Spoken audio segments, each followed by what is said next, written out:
the police responded with gas, and everybody began to scatter after that and started running around to get out of the way. So there are just a few people left over there. If we look down, down Jefferson over to Second, you can see the police have moved the line that they had put up. They kind of put a perimeter around the whole block, and they moved that south one block, and they're just standing there waiting there. Looks like they might be, moving around, deciding what they're going to do. We've seen police cars that have been speeding through the city. They've been going west, and we have seen them move west because they're probably moving around to disperse what is left of the crowd. If there are any pockets of people around, they're going to disperse those, get them to move on. As Laurel said, they have declared this an unlawful demonstration, so they're going to make sure that they get people to move on as quickly as they can. Again, like I said, this really changed dramatically and very quickly. Seemed like maybe police were going to allow this to sort of play out throughout the evening and let it go until maybe people decided they wanted to leave. And that's when we could see bottles being thrown from one side of the street at the Justice Center, and then police responded. And at that point, people really started to scramble and trying to get out of the way of the gas that was used by Portland police and the other law enforcement that's over there. Laurel?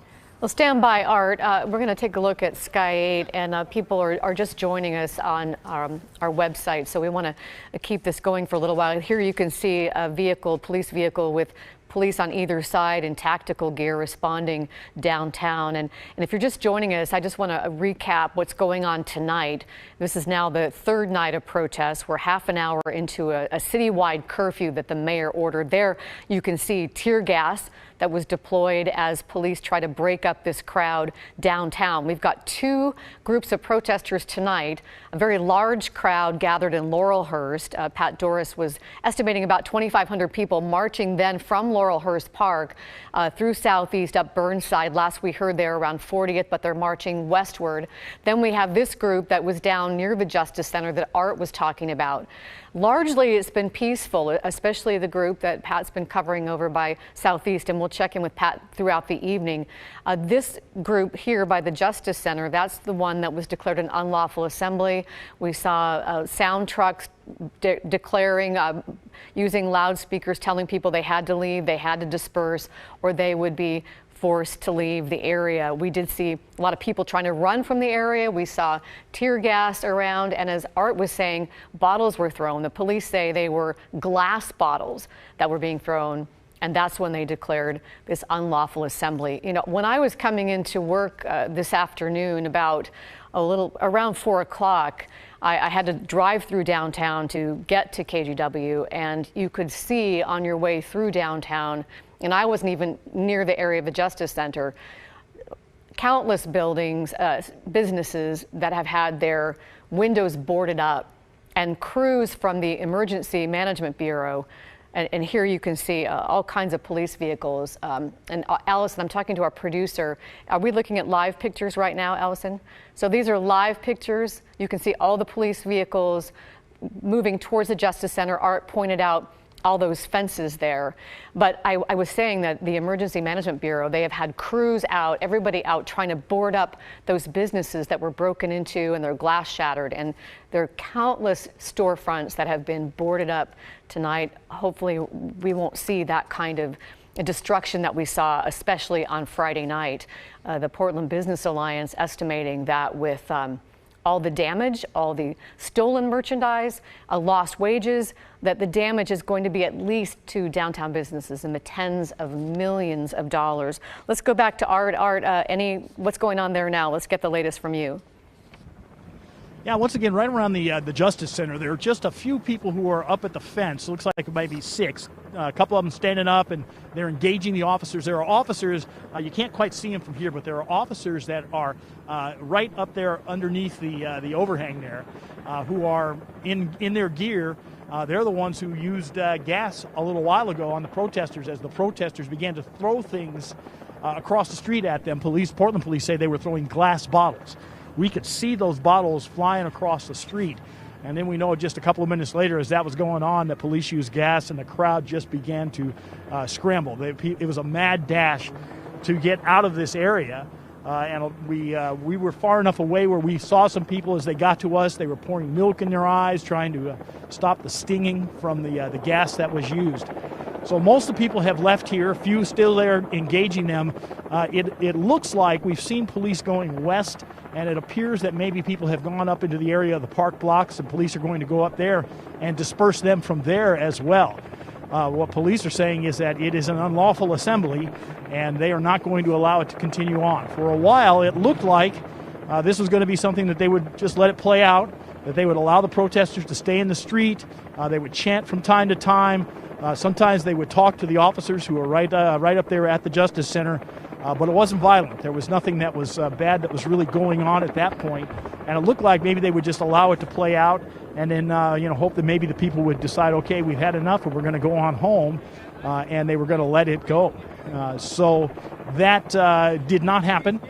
Someone started, throwing bottles, and that's when the police responded with their gas.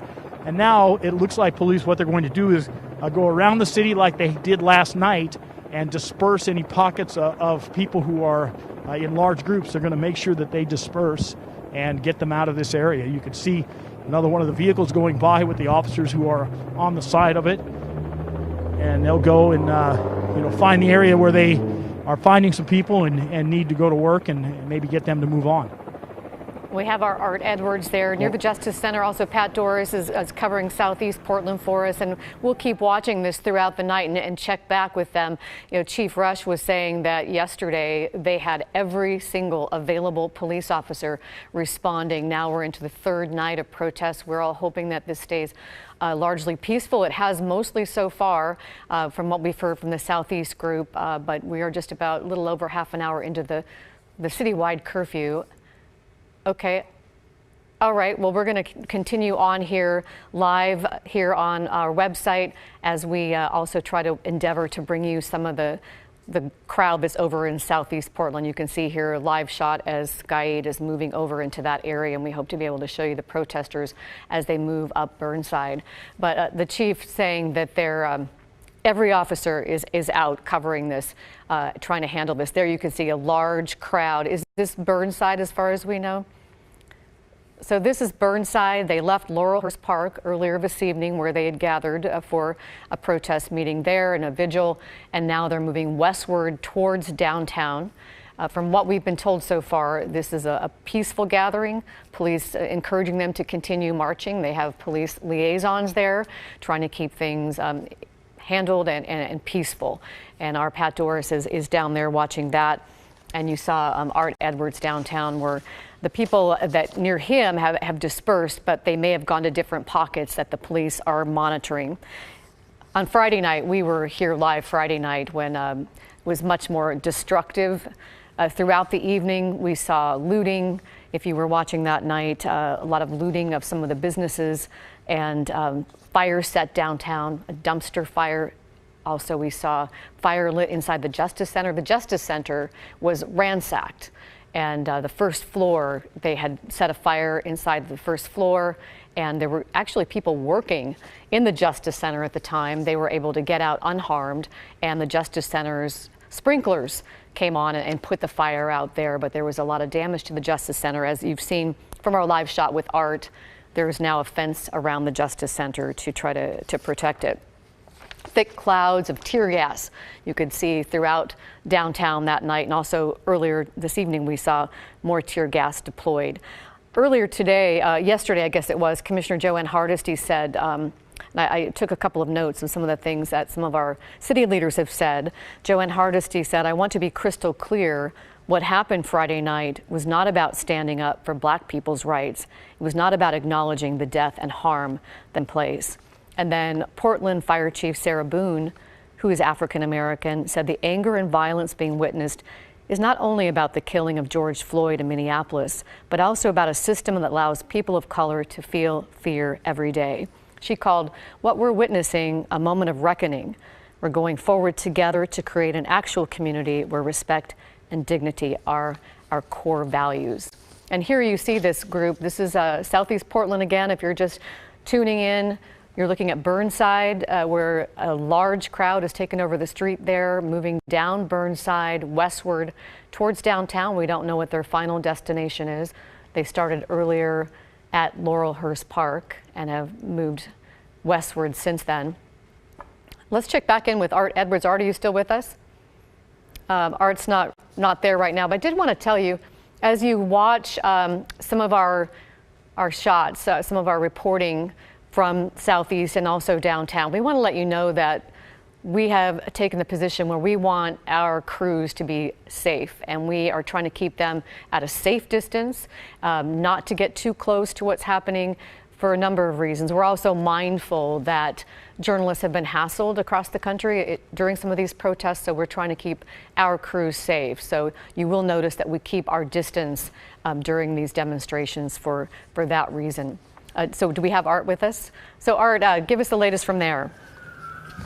Yeah, well, what we're seeing is a lot of police coming through here, although there are only about a half a dozen protesters who are left up against the fence right there. But these officers will probably be going to another location. What they've been doing is, coming down here and then moving west primarily is what they've been doing up until now. So we'll see where they're going to go. What they've been doing is going to wherever there are pockets of protesters that they want to disperse.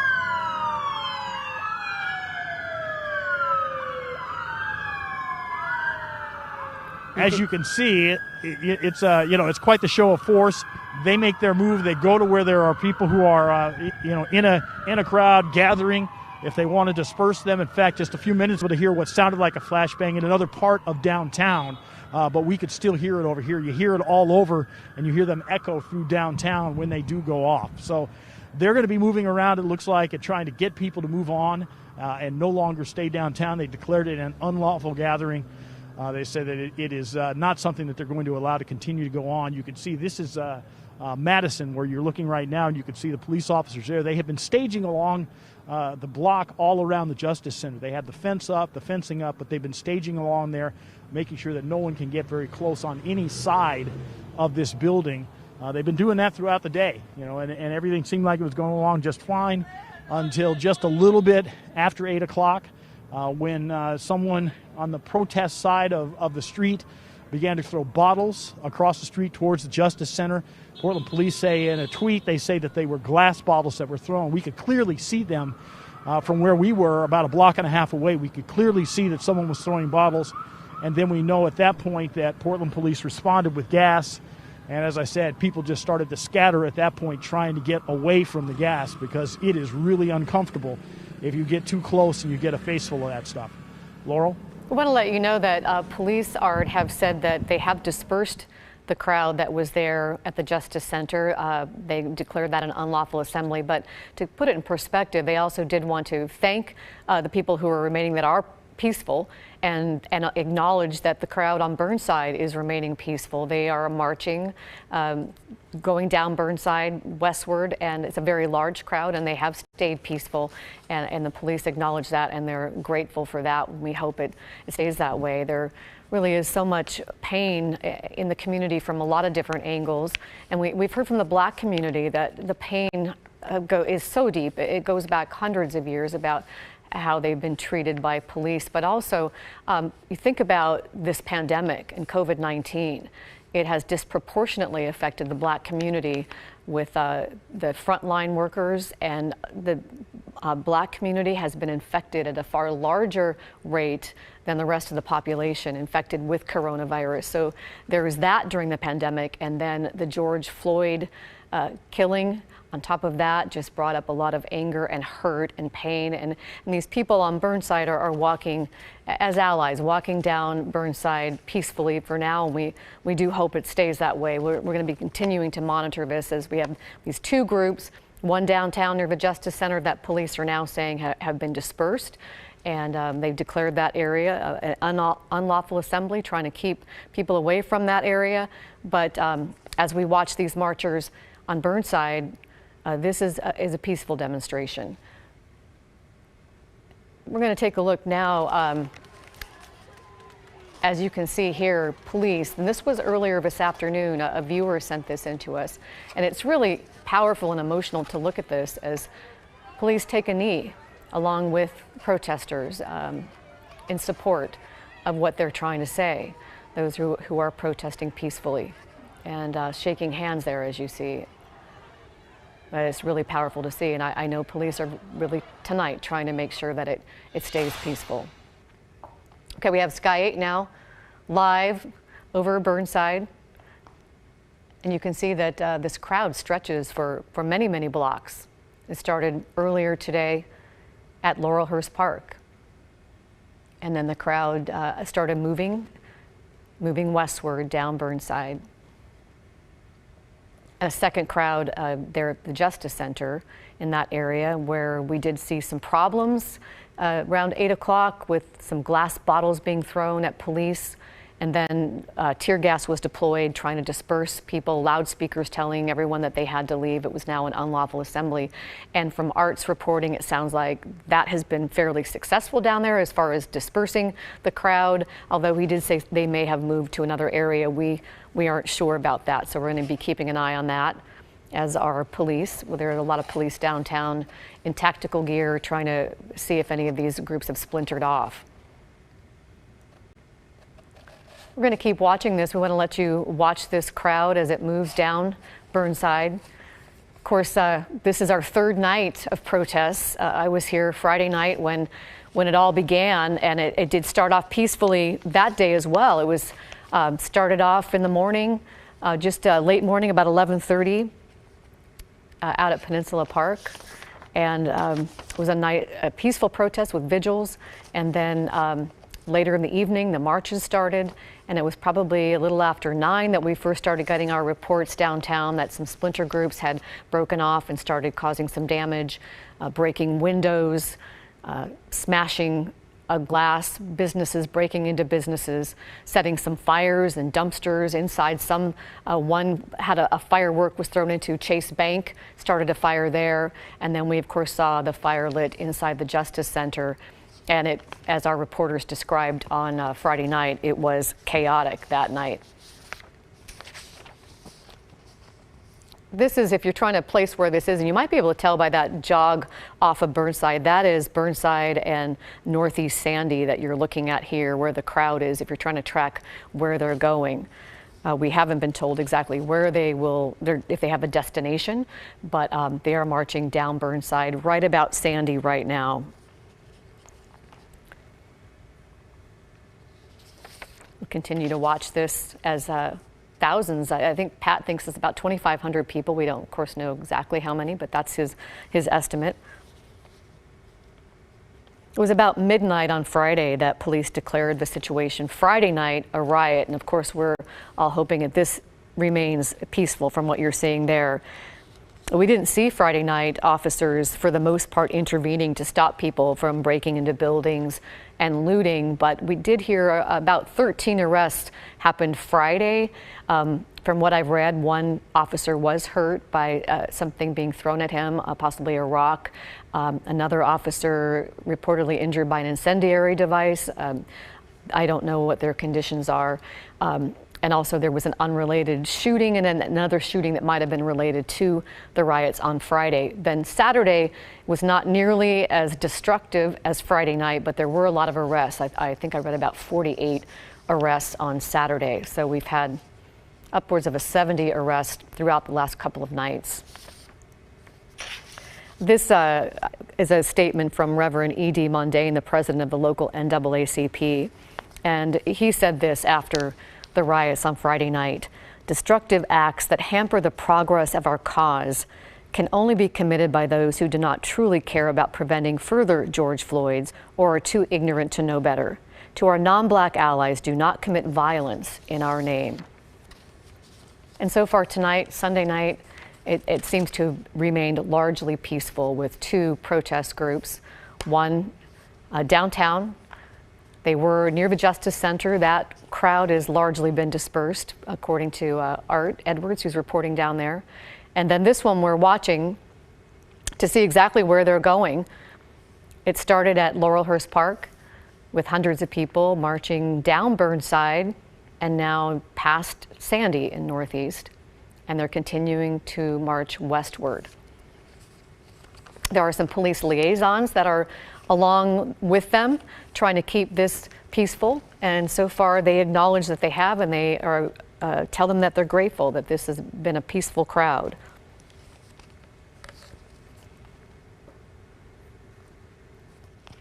We'll continue to watch this live from Sky 8 so you can see what's happening tonight on this third night of protest. Once again, we have a curfew in the city, second night of a curfew. And from what I read in the Oregonian, they said they can't find another example in the last several decades of a citywide emergency and a curfew. I know from the 20 years I've been reporting here, I don't remember a citywide curfew. So those of you who've lived here all your lives, I don't know if you remember another curfew, but this seems to be unprecedented in our lifetimes. And this is the second night of the curfew. It went into effect at 8 o'clock tonight and will continue on until 6 in the morning. Only those who have to travel for work or emergencies, of course, people who don't have homes can be out on the streets tonight. They said they're not really interested in citing people who are out and about that aren't in crowds, but that people could be subject to a $500 fine. But they're really encouraging people not to be out on the street so that they can try to keep this under control. All the off-ramps from I-5 and I-405 into downtown have been closed, trying to prevent people from coming downtown.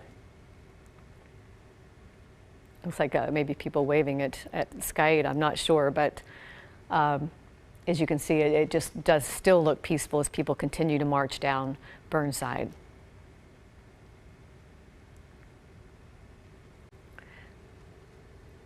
Okay. I'm listening to our producer, Allison, who's telling me that our crews there, we have Pat Doris, who's covering the crowd there on Burnside and Southeast as they continue to move. They're really now moving into Northeast. And also Art Edwards, who's downtown. So they're moving locations right now, trying to follow the action, and we'll be checking in with them in just a little while. But we want to continue to let you watch if you're interested in what's happening on this third night of protests in Portland. And of course, as you know, if you're watching and reading the national news, that we are one of just, I think it's now 100 cities across the country that are protesting following the death of George Floyd while in police custody in Minneapolis. This was almost a week ago, his death a week ago Monday, so Memorial Day, when a Minneapolis police officer knelt on his neck for several minutes, and then he later died. That officer has been fired and now charged with third-degree murder. 3 other officers also fired. We're waiting to hear charges for those officers, but it has unleashed a lot of anger and hurt and fury, really, across the country. Okay. We do, I just heard that Mayor Ted Wheeler is speaking now on MSNBC. And so he's talking about what we're seeing here, and we're going to be able to listen in to what he's saying in just a moment. But when I talked to Mayor Wheeler on Friday night, about 12:30 in the morning, so it was Saturday morning, he was quite upset about all of this. So let's listen to what Mayor Wheeler is saying on MSNBC. There's been a little bit of violence towards the police officers, throwing water bottles and the likes, but so far things seem to be pretty good. So what is the tactic in order to keep things under control? What we've seen in cities across the country in just the past hour is that a lot of the protests, a lot of the tensions, a lot of the protesters have dissipated. And part of that is, I guess, the curfews. And another part is the police maybe having a bigger strategy, the National Guard coming in. What do you do in order to calm things down, or does it just run its course?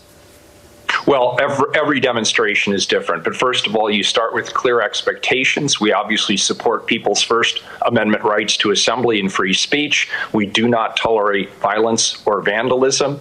We, of course, established a curfew like dozens of other cities around the country. We've, of course, limited public transportation. And tonight we took an unusual step in closing off on-ramps into the city of Portland, because we heard anecdotally that some of the demonstrators were coming from outside of our city. So every night's different, but I also want to underscore this. There are many people in this city, particularly Black Portlanders, who are very, very frustrated that all of the discussion around vandalism, around violence, chaos, looting is overshadowing the larger message around justice and the death of George Floyd. And what I'm hearing in particular from Black Portlanders is they don't want us to lose the context, the larger context around the fight for justice for Black people in America. In looking at these images from Portland from Saturday, what we're seeing are young people, lots of white boys with skateboards breaking open windows. What is the message that these protesters are sending by damaging buildings? Is it a message that, I guess, would they be heard? Would this moment in our history be heard as loudly as it is being heard right now without all of this chaos, without all of this drama? You know, that's a very provocative question, and I've had a lot of discussions with people in the community about that. Of course, there is a long and strong history of demonstration here in Portland as well as all around the country. That's a very American value, and there's no question that if you look back into our own past, there have been times when provocation, even some aspects of violence, have actually shed light on important civil rights issues. But what's happening here is we actually have Black leaders in our community saying, hey, if you're a young white person and you're committing acts of vandalism, don't do it in my name, because that's not honoring the legacy of George Floyd. That's not what the Black community represents. And frankly, that's not a very Portland value either. So we do not support and we do not condone either violence or vandalism in the name of any political ends. And open up social media, and you'll see that happening in small interactions all over the country. People going up to other people, and saying, "Don't do this in my name." Mr. Mayor, thank you very much for joining me. Yeah, thank you. I appreciate it. Thank you. Good luck in Portland tonight. I do appreciate all of your time. You just heard Mayor Wheeler, Ted Wheeler, talking about what's happening in Portland on MSNBC. She asked him, you might have heard, how do you keep things calm and peaceful? And he talked about having clear expectations that, and they did put up this curfew at 8 o'clock saying people are not supposed to be out on the streets. He said that they don't tolerate vandalism and violence. And so what the city did was limit public transportation, also took the very unusual step of closing all the off-ramps off I-5 and I-405 into downtown. And he told the reporter there that they had some anecdotal information that people were joining this protest and demonstration from out of the city. So that was one of their strategies, was to close off the off-ramp so people who were planning perhaps more destruction, that they couldn't come into downtown. It looks like we're now seeing this crowd on Burnside preparing to cross the Burnside Bridge, moving into downtown. We do have our Pat Doris, who's been following this group started at Laurelhurst Park and moved down Burnside. And let's check in and find out what Pat can tell us about this. Pat? Right, well, we're at the corner of Northeast Burnside and MLK, and you can see thousands and thousands of people marching west toward downtown. They've been thick like this going by for 3 or 4 minutes now. Different parts of the group chanting different things. But yes, it is quite an impressive and large group. So I'm not sure we want to keep our live camera up too much longer here, Laurel, but we did want to show you that the bridge is not being blocked. They are being allowed into downtown, and we'll see what happens on that side. We'll try to get to a safe distance away so we can talk to you and find out more. Thank you, Pat. It does look like we have a big crowd. It may be more than what he originally estimated of 2,500 people, but here you can see that they're chanting, carrying signs. Looks like most people have face masks on, but they are staying peaceful. And I don't know if Pat knows, maybe we can check later. I don't know if he's heard where they're destined to go.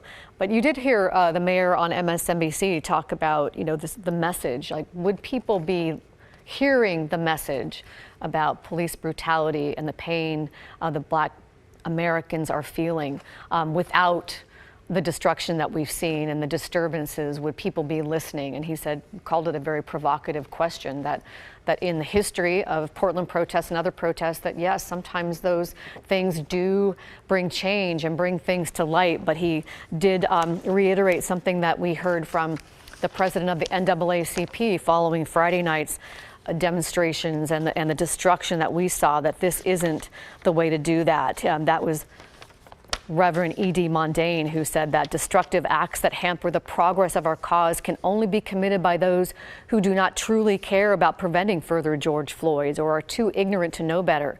He said to our non-Black allies, do not commit violence in our name. I think we still have Pat Doris. Just wanted to get some more information from you. Pat, do you know where these demonstrators are planning to go? No, but I'm concerned that they're headed towards the Justice Center. We'll see. There seems to be a remarkable amount of coordination, and I just say that because we started at Laurelhurst Park, and it started with a few hundred, and then it just grew and grew and grew. And it's no small thing to organize this many people from a variety of, groups and parts of the city to all converge at Laurelhurst Park and these other places, and then to be coming together. And so I'm fascinated to find out what's really behind all of it. And I will say, honestly, tonight I don't know. But there certainly is a great deal of passion. These folks have been marching for a couple miles now and don't seem intent on stopping anytime soon. So if this group heads to the Justice Center, I think that's going to be a very powerful demonstration, and we'll see what happens there. Of course, that's the scene of the other group that was there earlier, where police declared this unlawful assembly, where glass bottles had been thrown. They had to deploy tear gas, and they, at last word from Art, they had dispersed that group. But now, Pat, you think this group possibly might be going back into that area? But I don't know that. I only mention it because that is sort of the classic place in all protests that I've covered anywhere that people go, is to the Justice Center or City Hall, places like that downtown. It has great symbolism and can spark quite a bit of anger amongst folks that are frustrated for one reason or another. So it wouldn't surprise me if that is the destination. And hopefully we don't see any more destruction in downtown. Those businesses have been hard hit enough, I think. Indeed, they have. We saw Portland police talking about liaisons that they had there with the marchers. Have you seen any police presence there, Pat? No, not with this group. I haven't seen. We were here when the very front of the group came through. There were people on bicycles, but they were just members of the demonstration. It didn't look like there were any police there at all. So no, we've not seen any police involved here. They had bicyclists that were blocking the street, and yeah, they're just basically such a large group that they're proceeding down a little bit farther to the east. We did see police blocking some side streets trying to control traffic, but as far as guiding and talking to organizers, which sometimes does happen, I've not seen that. For people maybe outside of the area where you are, is this like they're crossing the Burnside Bridge into downtown? That's correct. They're going from the east side, crossing the Willamette River into downtown Portland. And so far from what you've seen, you've been following them for a while now, it's been peaceful. That's correct. Yeah, a lot of people, a lot of chanting, a lot of clapping and that sort of thing, but we've not seen any destruction at all. And the bicycle brigade out in front has done a reasonably good job of alerting motorists, letting people know that there's a big crowd coming through and trying to get everybody to stop, and talking about, here's what's going to go on, and we'd recommend you turn around or, take a right or whatever. So there's been some education on that. So there is that. They're also not all that excited about the media here. There's a man making an announcement right now about news channels. I did want to ask you about that, Pat. Maybe we should go away. If I wanted Yeah. to ask you about that, if you could just briefly, as you move away, let our viewers know, people who are watching this, what our position is about trying to keep a safe distance away. And it sounds like maybe Pat has left. So let me tell you about that.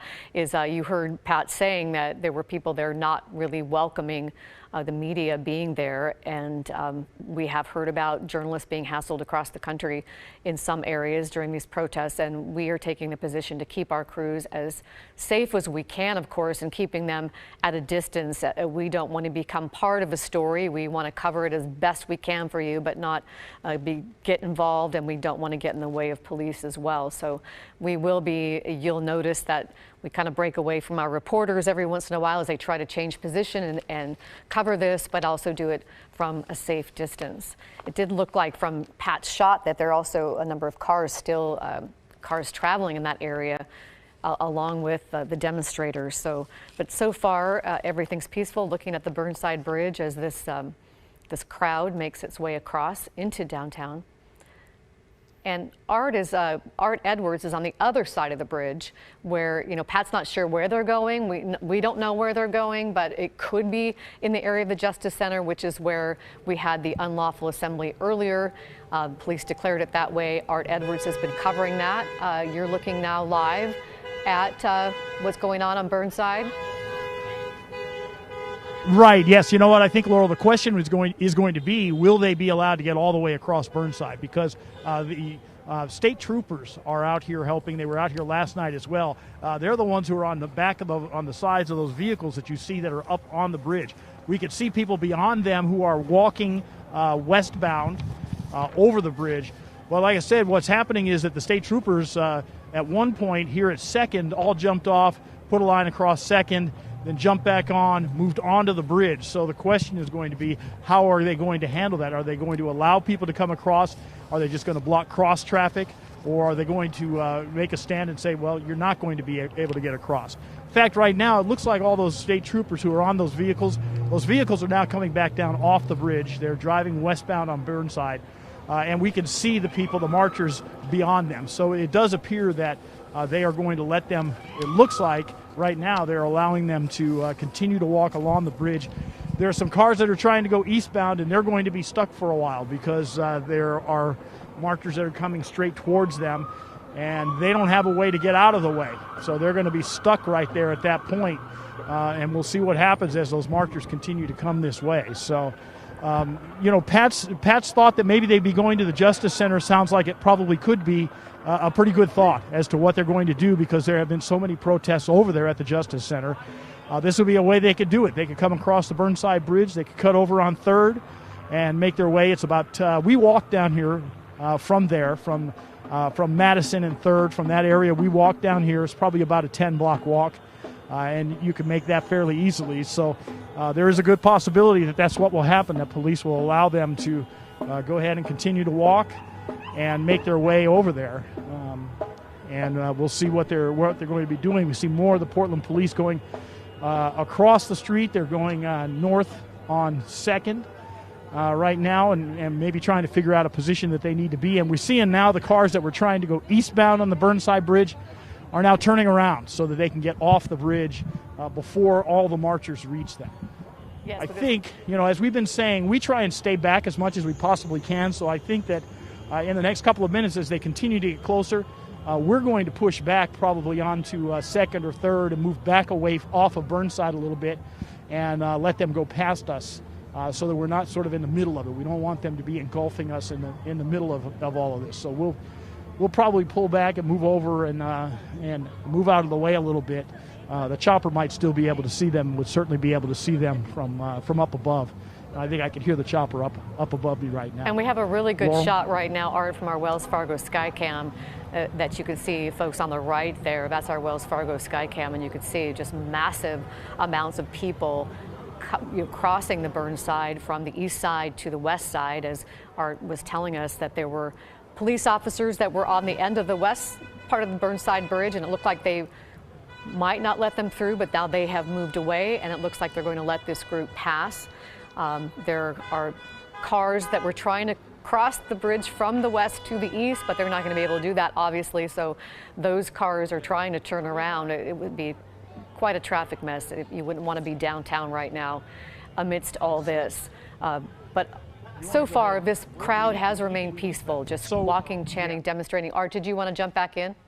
Well, I wanted to let you know that we're going to move back out of the way as people come across the bridge, because, as we've said, we are not getting in the middle of all of this, so we're going to move back. We're actually going west on Burnside and going to go to at least, I'd say 3rd or 4th, and we're going to go back down. We'll probably go south on 3rd for a little bit and see if that's where they turn and get a sense of what they're going to do. But we want to make sure that we're not right in the middle of it all, and as they make their way through here. At this point, the police have all pulled back, so they are not here, and they are letting them walk down the street.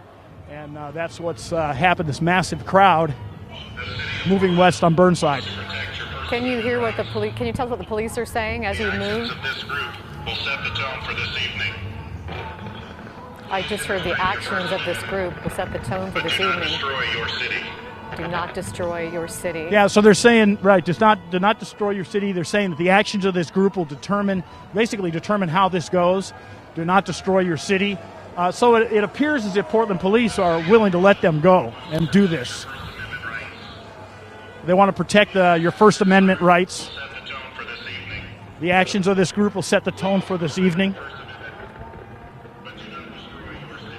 And that is, what Mayor Wheeler was saying, if you were listening earlier when he was on MSNBC, saying they set clear expectations that they do want to respect First Amendment rights and the right to assembly. Yes.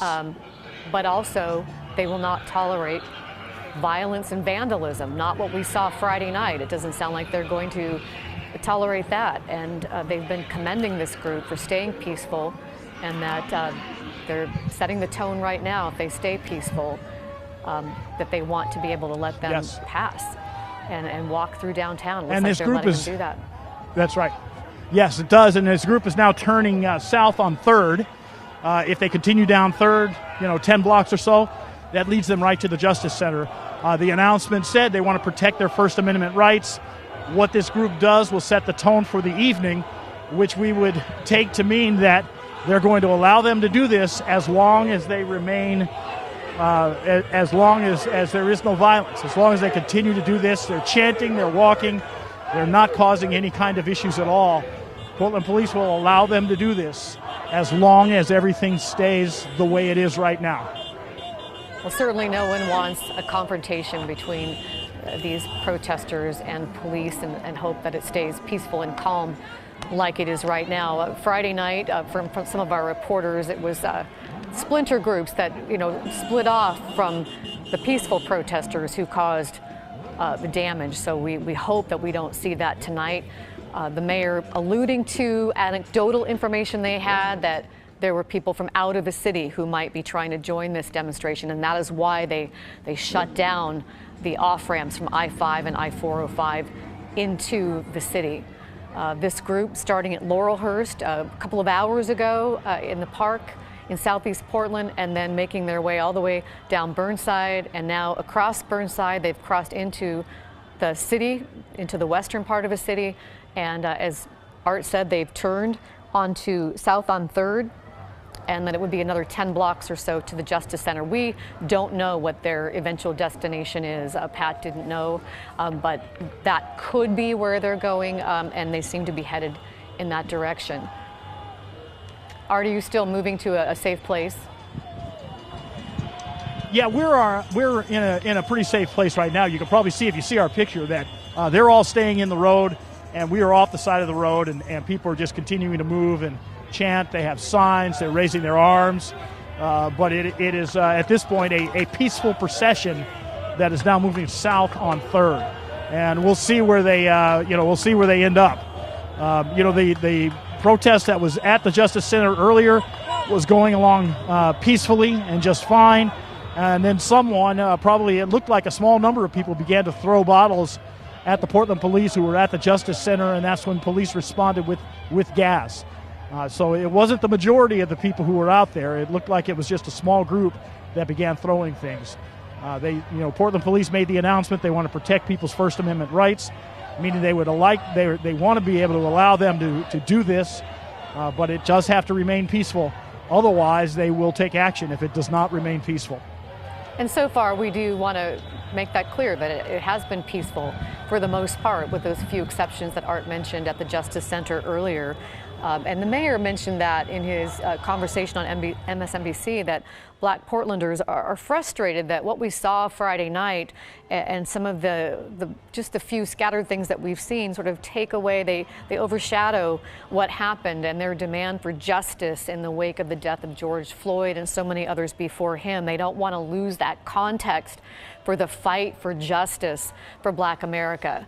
And these protesters, demonstrators, those marching tonight are seemingly try to honor George Floyd and his memory and the fight for justice as they remain peaceful and march through downtown. And from what we're seeing so far, Portland police are allowing them to continue to walk and march through downtown and encouraging them to set the tone with peace, a peaceful demonstration as they march through downtown. Art, you probably can't guess. I mean, does it appear to you to be like thousands of people that are marching? I would say it could be thousands of people. I mean, it is a massive crowd, a very, very large crowd. Very, very, very large crowd, and it just keeps going on and on and on. I mean, they're probably, we're at Burnside and 3rd. They're probably 3 blocks down the road from here at the very beginning of that group of people who are marching along here. So it's a huge crowd, no doubt about it. I just wanted to remind people, too, we're at 9:16 in the evening on Sunday night, and a citywide curfew, was instituted at 8 o'clock tonight for the second night in a row, but it would appear that in this instance, police are not are enforcing it. It'd be hard to see how they would, with thousands and thousands of people seemingly marching across into downtown, but they're not enforcing the curfew at this point. And I think as long as it remains peaceful, it sounds like they're going to kind of stay out of this. As we look at live shots, live shot from Sky 8 on your left, and now from the ground as people march now from Burnside and then south on 3rd as they continue their march. We heard somebody go by our camera chanting "Black Lives Matter." And you can see people really just quietly marching down the street, most wearing face coverings and carrying signs, some on bicycles. There's a few cars caught up in that as it starts to get dark on Sunday night. And this is a great shot from above as the crowd continues to move into downtown. It's a 3rd night of protest here in Portland that began with protests that were peaceful on Friday, and then after midnight really erupted into what was declared a riot.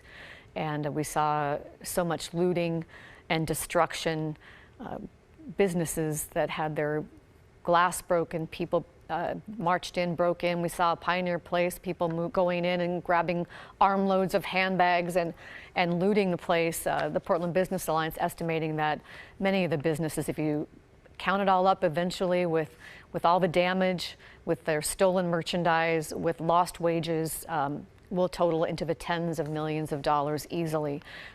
So, of course, we don't want to see anything like that tonight. Art, what can you tell us now? Well, the bulk of the people who are in that massive group that walked across the Burnside Bridge and then turned south on 3rd, they have now passed us. We're right at the intersection of 3rd and Burnside. There are some cars that are now going through here. You can hear them honking their horns, people sitting, and showing as much support as they possibly can. So what we're going to do is we're going to probably go west a block, at least a block from here, and walk down 4th maybe and walk parallel to them and see if we can get a sense of the direction that they're going and see how far they're going to go down 3rd. So we're gonna move from this location where we are and get a little bit further away, and then continue to walk maybe parallel at least a block away from them and see where they're going.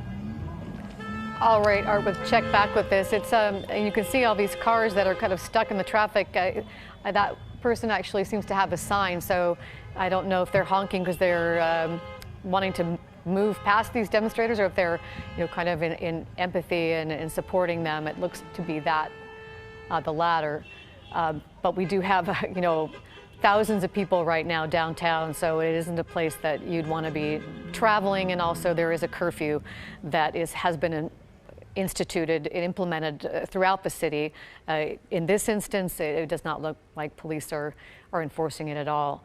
But we had started out earlier this evening with two different groups. We had a group at Laurelhurst Park in Southeast, and then the second group that Art was covering earlier at the Justice Center. The Justice Center now has a fence all around it, because that was the scene on Friday night of just a ransacking of that business. That crowd earlier today, some of them got out of hand, throwing glass bottles at police. Police responded, calling it an unlawful assembly. They dispersed tear gas, and that crowd, for the most part, dispersed.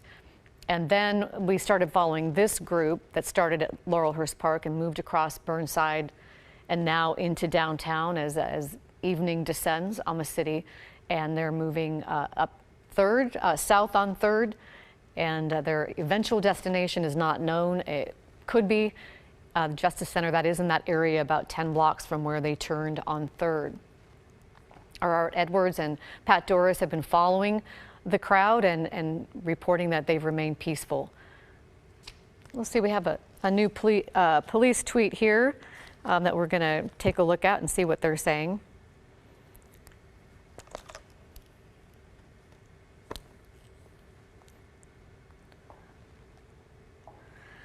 So they're saying that it's mostly been peaceful. This is a dynamic and fluid demonstration downtown, though the peaceful march has just made it to downtown. There have been flashpoints of violence earlier. They described it as violence, flashpoints of violence earlier. They are telling people, do not come downtown. And we want to remind everyone the mayor's curfew order is in effect. So if you're thinking, do you want to join this group, they're discouraging you from doing that we do have a curfew in effect, started at 8 o'clock for the second night in a row, and it goes until 6 in the morning. All off-ramps from I-5 and I-405 are shut down, so you can't get into downtown that way. As we look at another live view from Sky 8, this is a bit deceiving, because when you look at this shot, it doesn't look like the thousands of people that are there, but this group, this crowd, just stretches for blocks and blocks and blocks. That started a few hours ago in Laurelhurst Park, and now moved down Burnside past Sandy, then to the Burnside Bridge, crossing the Burnside Bridge, where we saw a line of police officers earlier, and then the officers left and allowed the crowd to cross over the Burnside Bridge into downtown. Our reporters saying they moved down 3rd, traveling south on 3rd, towards the area of the Justice Center and City Hall.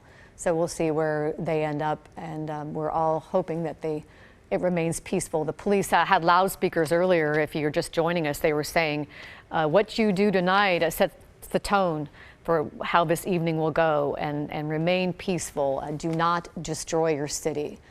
That was the message. Do not destroy your city. That's been the message from the mayor and also from city leaders, Black community leaders, telling people to not destroy the city. That does not honor the death of George Floyd, does not honor George Floyd at all. And we're looking at the crowds here arrive. Do we know exactly where this is? I know some of you at home probably can recognize where that area is. But we'll get our Art Edwards into a safe position. He's trying to make sure that he stays away from the crowds. As I've been saying, we're trying to keep our reporters at a safe distance. A lot of people there, and not everyone likes the media there.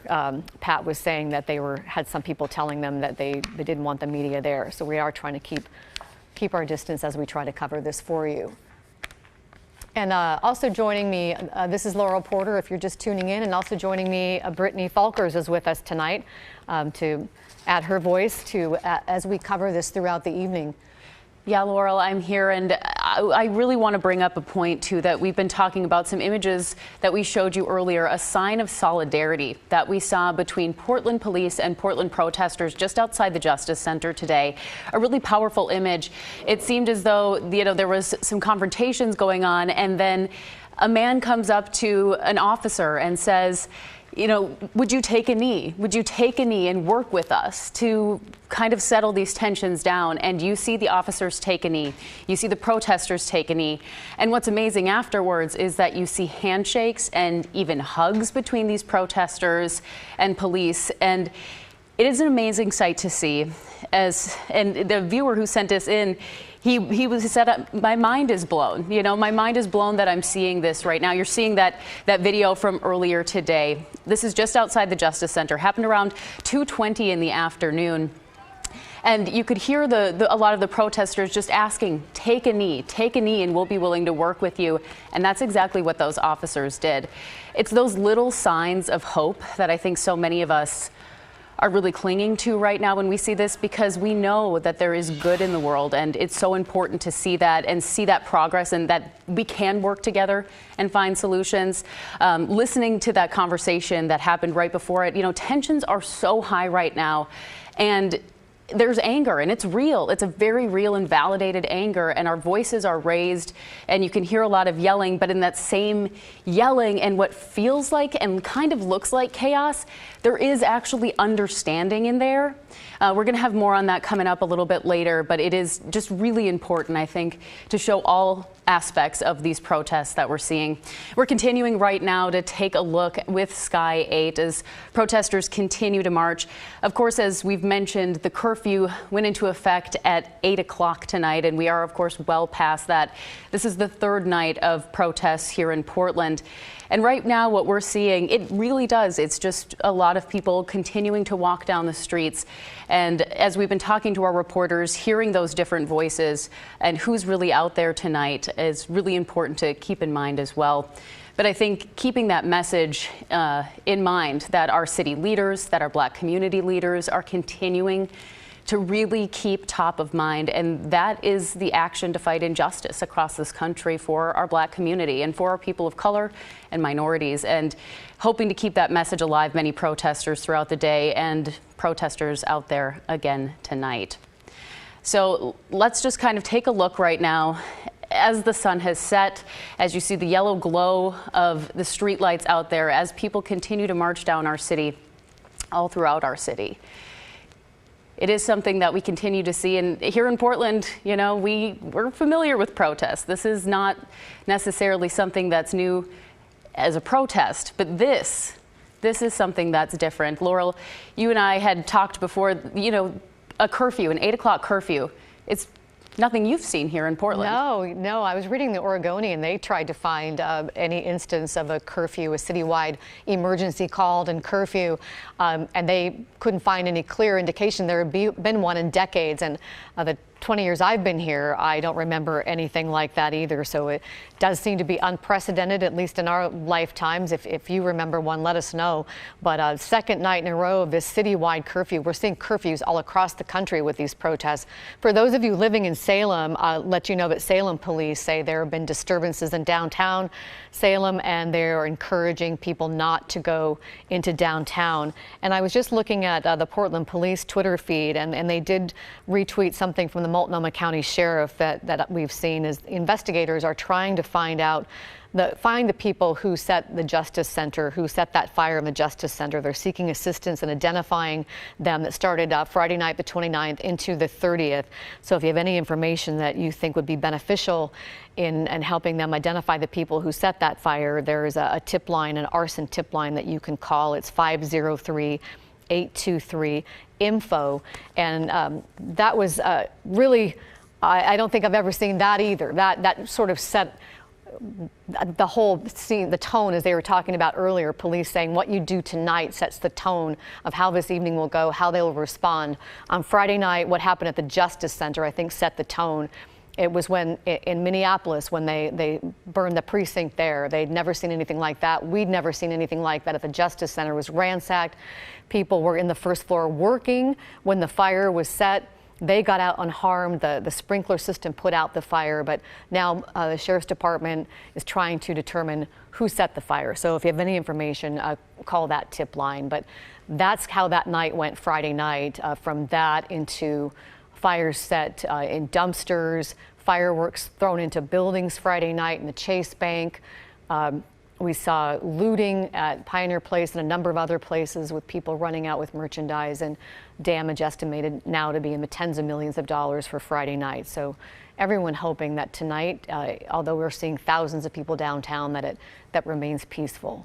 That is a really good point to make, too. The difference that we've seen over the past 3 nights from Friday night, when we saw so much destruction in the city. And, you know, we did see some of that last night, but definitely on a much, much smaller scale. And here today, as we do see, you know, it looks like some of the protesters kind of getting around some of that scaffolding in this video, but we're seeing such large crowds, and we aren't seeing that same scale of destruction that we saw on Friday night. And that is so important. And you know, Laurel, we talk about, obviously, all of this is stemming from what happened in Minneapolis. And as many of you might know, I am a native Minnesotan, and Minneapolis was my home. So it's been really eye-opening to see the 2 cities that I love the most really grappling with this, and the rest of our country grappling with this and trying to find a way to move forward. And I've had the privilege of talking to some Black community leaders. I was talking to Kyoshi Owens today. She's an equity consultant firm founder here in Portland, and she was talking about, you know, we need to find a way to work together. We need to find a way to love, and that goes beyond when we see these types of protests. It needs to be incorporated every single day, and that understanding and that conversation and bringing those voices to the table, expanding your worldview. You know, she really talked about expanding your worldview. It sounds trite, but putting yourself in somebody else's shoes, what a difference that can make. And right now, I think that's a little bit of what the world really needs. We're seeing so many people out here in Portland tonight, and it does seem like a lot of people just standing around at this point, you know, gathering. If only we could hear what conversations were happening down there on the ground.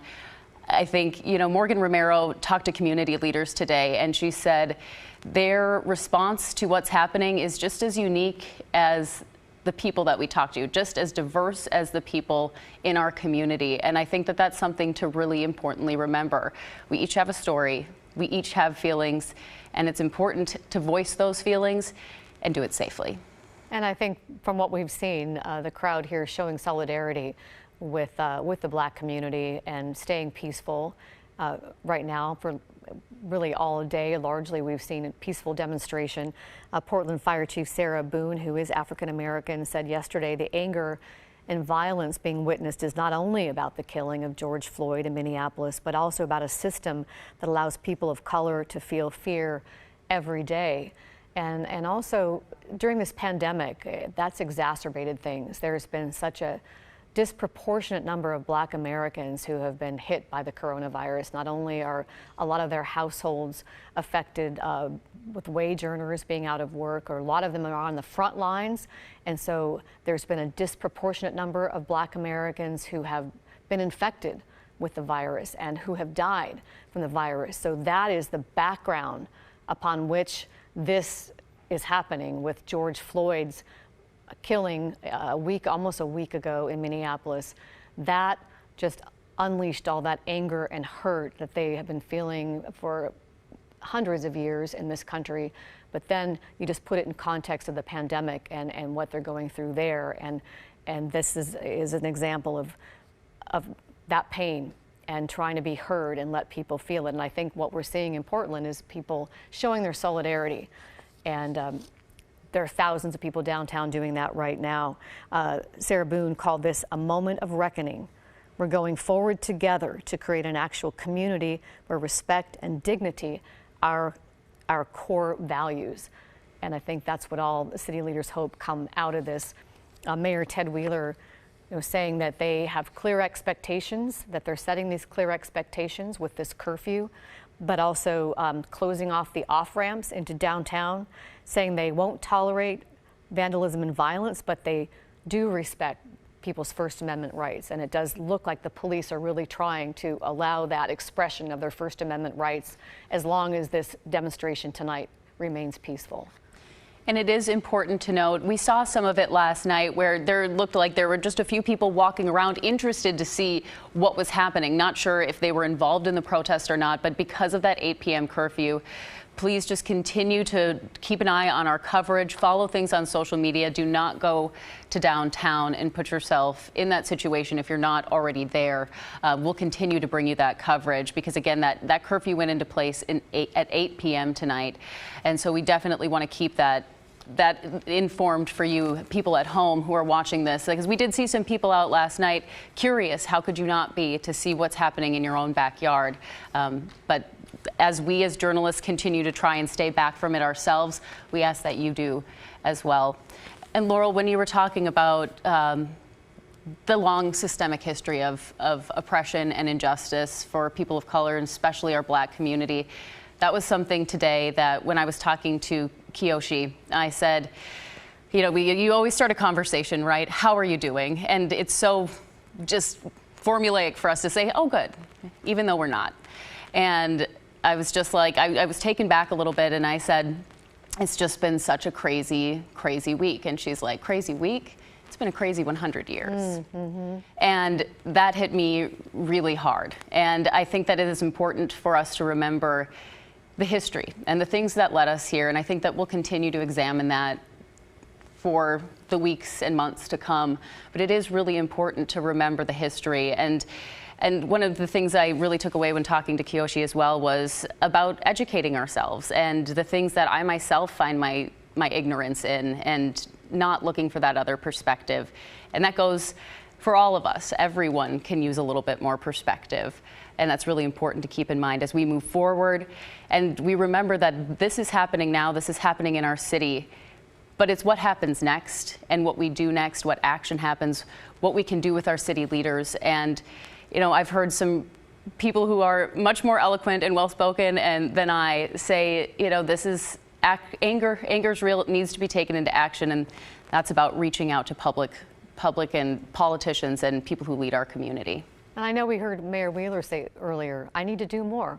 I need to do more. And I think a lot of people are feeling that way, that we need to do more. And that is the message that a lot of people are taking from this, is what can we do? What can we do? And I have seen people on Facebook say, people who are not Black, who say, you know, I can't know that experience, but I can listen and I can have respect and we can learn what can we do next in this city and across the country. And what we're witnessing tonight, if you're just joining us here on KGW.com, is another night of protests. It's the third night of protests. They were much more destructive. We haven't seen the destruction tonight, and we're hoping that remains the case. The destructive on Friday night, Saturday night, not as destructive. There were about 48 arrests on Saturday. Portland Fire and Rescue responded to 5 structure fires yesterday, 2 vehicle fires, and some dumpster fires. So far, we haven't gotten any reports like that. But what we're seeing, this crowd that's downtown now started out earlier this evening in Laurelhurst Park in southeast Portland and then marched, thousands of them. We don't have an accurate count on how many, but our reporters saying thousands, traveling from Laurelhurst Park down Burnside and then past Sandy to the Burnside Bridge, across the Burnside Bridge. And last report, when Art was following along with them, they'd turned south on 3rd, moving up 3rd, and haven't heard from him lately to see exactly where they are now. We hope to get him back soon so that we can find out the latest on what he's seeing down there. Police Chief Rush saying yesterday, it's time for Portland to lead by example, to heal, and to move forward. And last night they had every available resource at their disposal, and they said it wasn't enough to stop the widespread criminal acts. And we saw that on Friday night as well. There was so much destruction and looting that police could not keep up with all of it. So far, everything has remained peaceful. Just a couple of different disturbances earlier near the Justice Center, but from what we're hearing, we haven't gotten any incident reports of any destruction or any violence tonight. Let's check in with Pat Doris. Pat, where are you and what's the latest? Hey, Laura, we're at 4th and Main, Southwest, and we're right on the back edge of the crowd here gathered around the Justice Center. And there, I think, is someone in the distance making speeches. Every once in a while, the crowd lets out a cheer. It's spread out probably for 3 or 4 blocks, and there are a number of police cars sort of circling on the outer perimeter with their lights on, but haven't really seen any pushing or shoving. And a lot of times when I've covered protests like this, it will come to a point like this. They've had a long hike in, so now they're just sort of hanging out here, waiting to see what's going to happen. And the question is whether the police or protesters lose patience first, or maybe they both keep their patience and the night goes on and people just sort of peel away as they get tired and head home. We'll be here for a while, waiting and watching. So they are at the Justice Center. We weren't really sure where this crowd was going to go. So does this appear to be their final destination then as they're listening to speeches there? It's definitely their current destination. I would not care to guess about their final destination. Right.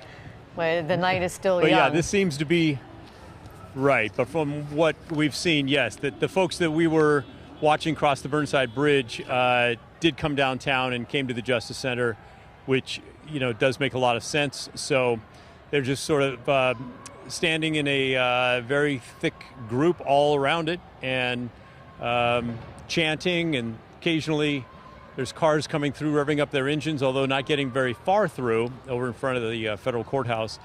So yeah, it's just sort of a boisterous sort of evening, but as we were saying earlier, we haven't seen any violence, haven't seen any property destruction, anything like that so far. So they are making a point with a peaceful demonstration so far. And you can hear, as we listen, you can hear the chants. And Pat says there have been speeches, and it does appear maybe the march has ended, that march as people get to the Justice Center, that for now is a destination. We hope that there are no splinter groups that move off from there. Police, as Pat was saying, are sort of circling the perimeter, but allowing this assembly to continue. They haven't declared this assembly unlawful as they did earlier.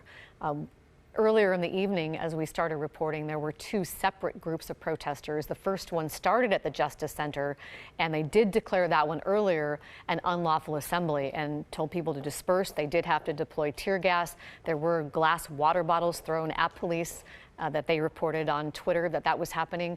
But this group that started at Laurelhurst Park has remained peaceful, and Portland police just tweeted a very large crowd has now gathered in front of the Justice Center on Southwest 3rd Avenue, and Portland police encourage this assembly to remain peaceful. So as long as it remains peaceful, it doesn't look like they're going to intervene. And our reporters have been saying, thousands of people here, but as you can see, people pretty calm, just marching around, listening to some speeches. Everybody has face coverings on.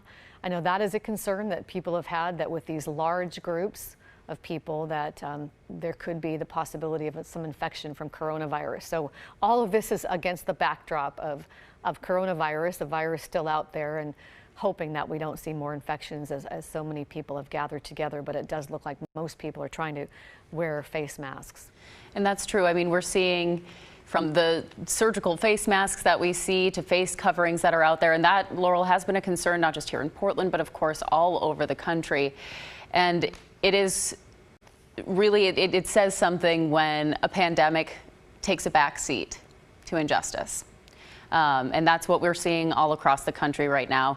And we've heard from people who have been out protesting, saying that they know that this is going on. They know that there's a pandemic. They know the risk, but they're putting themselves out there to fight for what they believe in and fight for justice.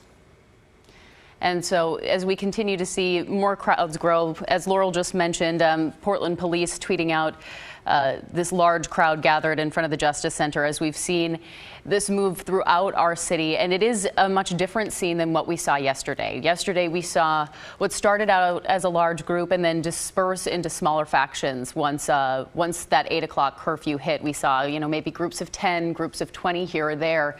Tonight, it seems like a much stronger message. It seems like a much stronger group. I don't know if there's more organization to this, or if it's just, it being the third night of protests here in the city.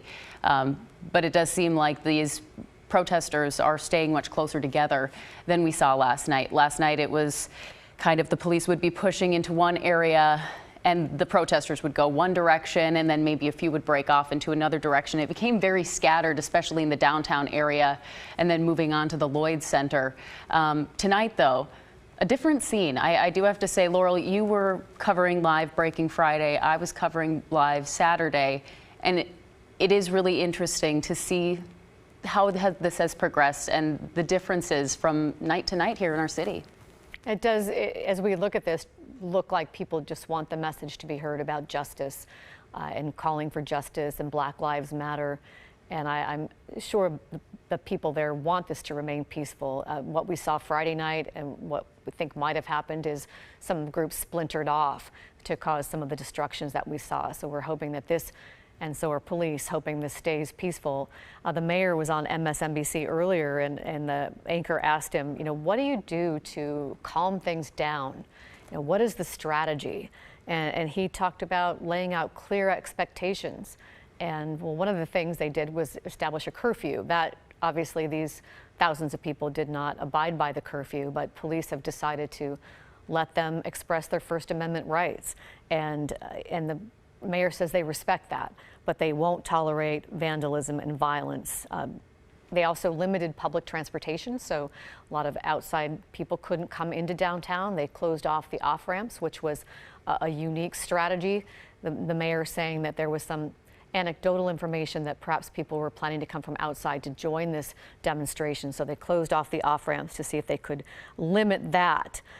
He did tell MSNBC that he'd heard from Black Portlanders who were frustrated that what happened Friday night with the looting and the destruction and the fires and the ransacking of the Justice Center really overshadowed the call for justice and the death of George Floyd. And they asked that we not lose the context for the fight for justice for Black America. So a lot of the people here demanding justice and carrying signs that say that and chanting about that. And so as long as this remains peaceful, it looks like police are keeping a hands-off approach and just circling around, as Pat Doris mentioned, just circling around the perimeter of this gathering by the Justice Center on 3rd downtown. And there are a lot of people. This looks to me to be a lot more people than there were Friday night. Yeah, definitely much more than Saturday as well. And you can see crowds everywhere. And like you said, you can see the police cars going around, but the tension, it feels different tonight. It looks different from this view. Of course, I'm sure the feeling down there is much different than it is watching it on a screen here.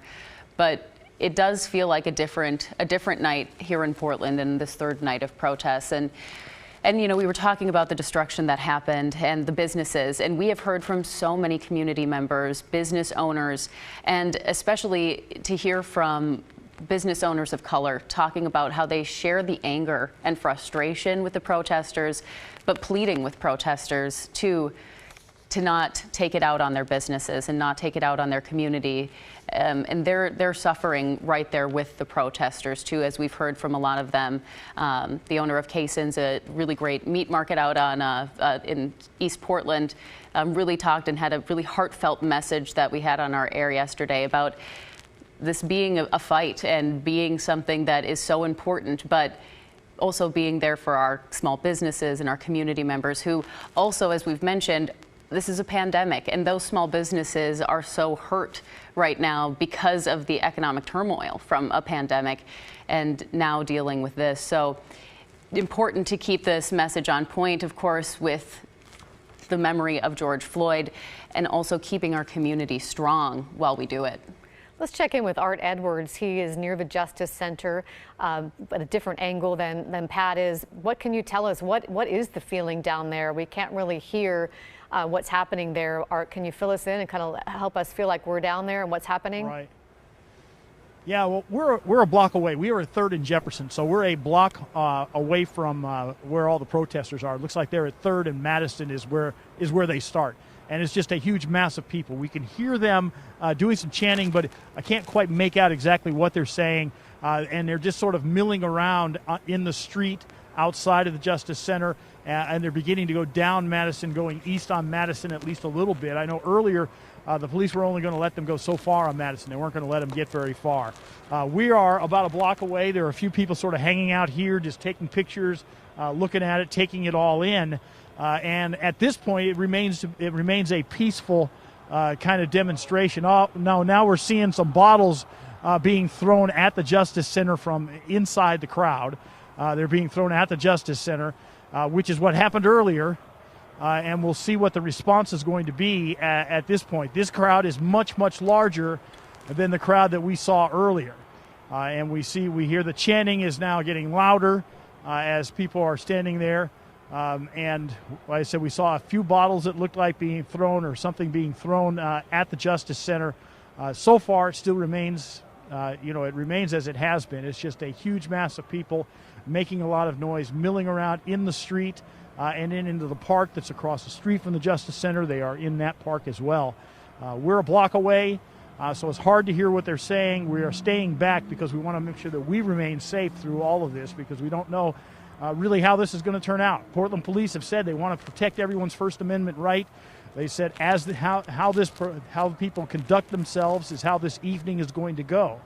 The meaning that we would take away from that is that if it remains peaceful, the Portland police will allow them to remain out here and say what they feel like they need to say and be able to do this. If they can do it in a peaceful fashion, they'll allow it to continue. It's unusual from the protests that I've covered that Portland police allowed them to cross a bridge. Normally, that's one of the things that they do is they won't let them cross the bridge. They let them go across the Burnside Bridge, and there were no issues with that. They were able to do that without any kinds of problems, and then the group turned south on 3rd and made their way. It looks like the majority of them have made their way to the Justice Center. They're standing on 3rd, really between Madison and probably Main is where the bulk of the people are.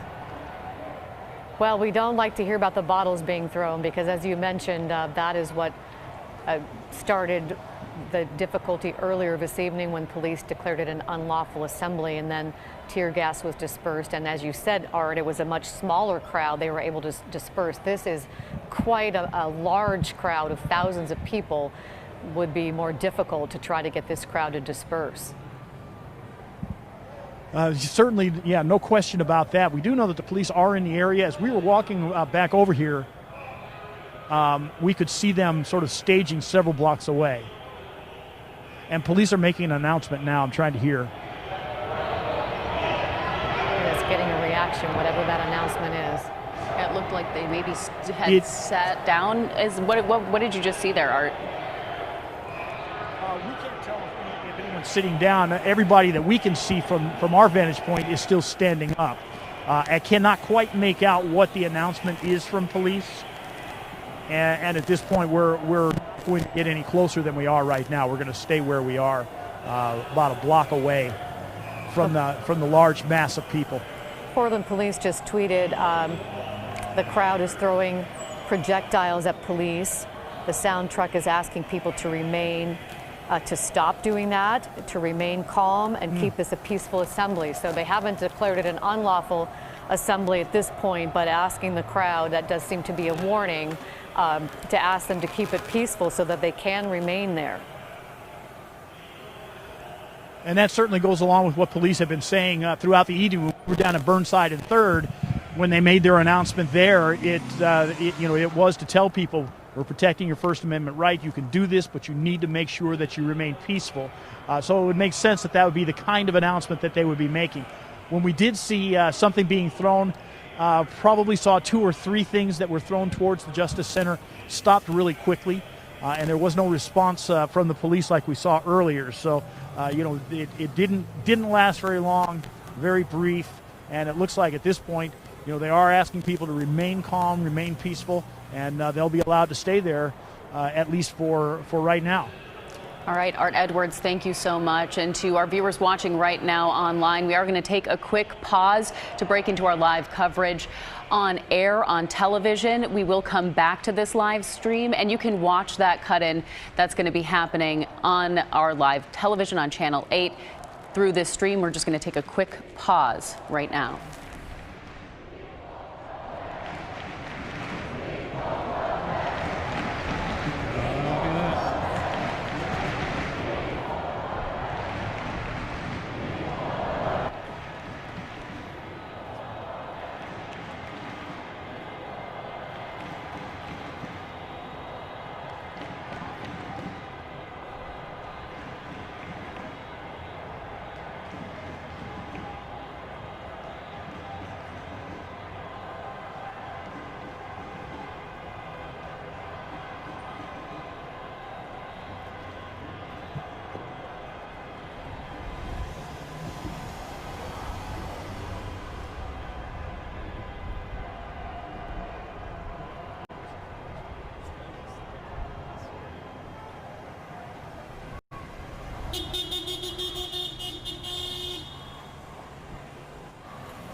things have calmed back down.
Stand in front of the camera now.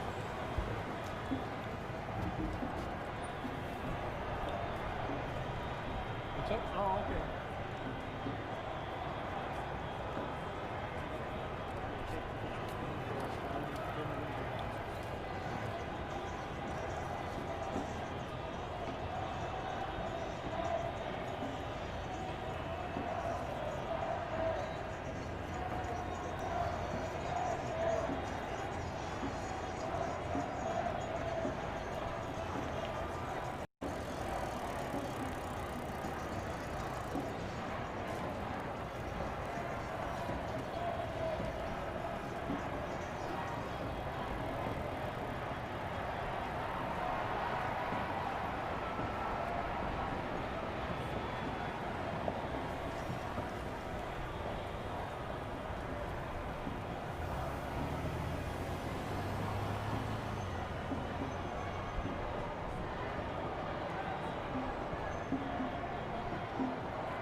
Tonight, well, right at the 8 o'clock curfew, there was a much smaller group of people who were outside the Justice Center. Not the group that we see out there right now. Right at 8 o'clock, a bunch of them knelt down in the road right outside the Justice Center. And then just minutes after that,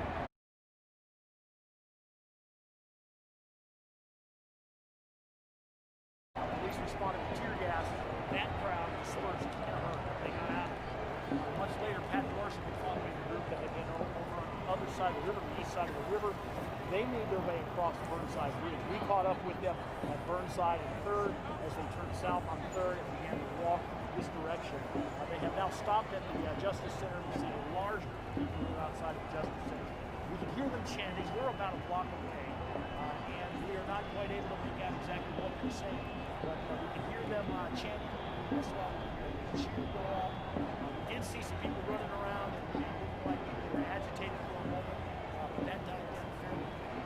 Police have been saying that they want to protect everyone's First Amendment right, but they are willing to allow this to continue on as long as it is a peaceful demonstration. Tonight, if that's the way that it remains, they are going to let them stay out here. We don't know how long, but for right now at least, they are going to allow them to continue to stay out here as long as this does remain peaceful. So far, that's been the case with this group that is outside the Justice Center. It is a massive group. They are one end of it at where we are. They are at 3rd and Madison, and you can really barely tell how far it stretches. Probably all the way, maybe all the way down to Salmon, but certainly to Maine, and maybe even further beyond that is where this large group of people is stretching right around, right out in front of the Justice Center. They're in the street, so people are not going to be able to drive through here. And police have made sure that they really don't want people to do that, but they're not going to be able to anyway, because there are so many people who are on the street. Well, you can hear that loud reaction from the crowd with speeches going on. What is that right there? A firework, it looks like, on the ground. I don't know if you can see that. Yeah, part. It looks like a firework. Yeah, I see that. That's fairly close to us, but it's half a block away from us. But it looks like a firework that somebody just set off right there on the ground. And hopefully they don't get any closer to the main part of the crowd, because I'm sure that would cause people to be concerned and maybe cause some panic if it got too close. And we did see or hear about a projectile being thrown earlier, and police had told them to please stop, or they would have to try to disperse the crowd. But so far, as you've been mentioning, Art, is peaceful. I want to recap just a little bit about how this crowd got to this area, how the evening went, before we go over to Pat. And despite the curfew that started at 8, this group of thousands of peaceful demonstrators continued to protest the death of George Floyd this evening. That large crowd of protesters, they first gathered at Laurelhurst Park about 6 p.m. tonight, and then they marched to a former police precinct building on Southeast 47th Avenue and Burnside. The group then marched several miles westbound. Keep in mind, these are thousands of people you can see there. They crossed the Burnside Bridge and then entered downtown Portland, and they gathered, as you saw there, at the Multnomah County Justice Center. As the crowd marched across the bridge, and at first we weren't sure if police were going to let them cross the Burnside Bridge, but then they let them cross. But they did announce over loudspeakers that they would protect the demonstrators' First Amendment rights. The mayor talked about that on MSNBC tonight. But if they remain peaceful, and the mayor talked about clear expectations, and they let them know those expectations over the loudspeaker. They said the actions of this group will set the tone for this evening. Do not destroy your city. And now, as you saw, thousands gathered there about a block from where Art is. Pat Doris is also downtown. He's been watching this crowd since this evening. Tell us what you're seeing, Pat. Well, Laurel, we're at 4th and Main, so a little ways from Art, but indeed, thousands gathered peacefully here, and you might be able to see in Mike's shot some folks up on the scaffolding there, very near the Justice Center where that red flag is. That building to the left is the federal courthouse. Looks like it's had some spray painting, but people just basically staying in place. Every once in a while, a car will come through or a cheer will ripple through the crowd. It's 10 o'clock now, so I'm starting to see some folks peel off and probably head for home. But certainly it's a very large presence, and I can see police ringing the building on the outside, standing literally at the front doors of the Justice Center. And I'm sure there's a lot more that are down on the ground closer that I cannot see. But it has been peaceful so far, and hopefully it continues that way. Laurel? And we're going to be checking back with Pat later this evening on KGW.com. So if you want to really keep up with this, join us after we finish this coverage here on KGW over on our website, and then again at 11 o'clock. Did want to let you know, though, the police did have a new tactic tonight. The city did. ODOT shut down all off-ramps from the interstate heading into downtown Portland. Now keep that in mind if you need to travel for work or have emergency travel, that those off-ramps off I-5 and I-405 are closed. The only things allowed now, emergency travel and work travel, after that curfew kicked in at 8 o'clock. The curfew lasts until 6 tomorrow morning. It applies to the entire city of Portland. And the mayor talked about that on MSNBC tonight, talking about how they had some anecdotal information that some outside people may be trying to come in to the demonstrations. And so they were trying to hopefully prevent that, or at least reduce the number of people who might come in by closing those off-ramps. And you have something, Brittany, really an emotional thing that happened to tell us about. Yeah, this is what Art was talking about earlier, just outside the Justice Center. Around 2:30 this morning, you can see protesters and police kneeling together in solidarity. Coming up at 11, we're going to hear the moments that led up to this. Protesters, of course, you can see the cell phones that are out recording the moments that led up to this, and the conversations with police, saying, if you're willing to work with us and kneel, maybe we can work with you, and finding some of that commonality and finding that space. We'll have more on that at 11 o'clock. And I was just reading a tweet from Portland Police just encouraging everybody to remain peaceful, that they need people to remain calm and keep it a peaceful assembly. And so far it has. We're going to continue to monitor it. We're going to be reporting over on kgw.com if you want to continue to watch the live coverage.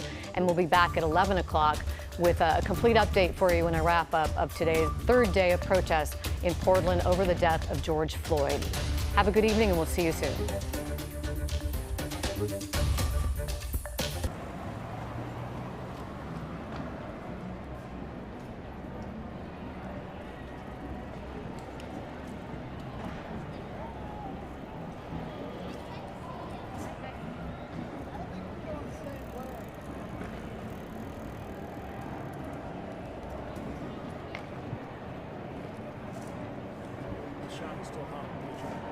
Yeah, well, my back is killing me and I didn't bring it up.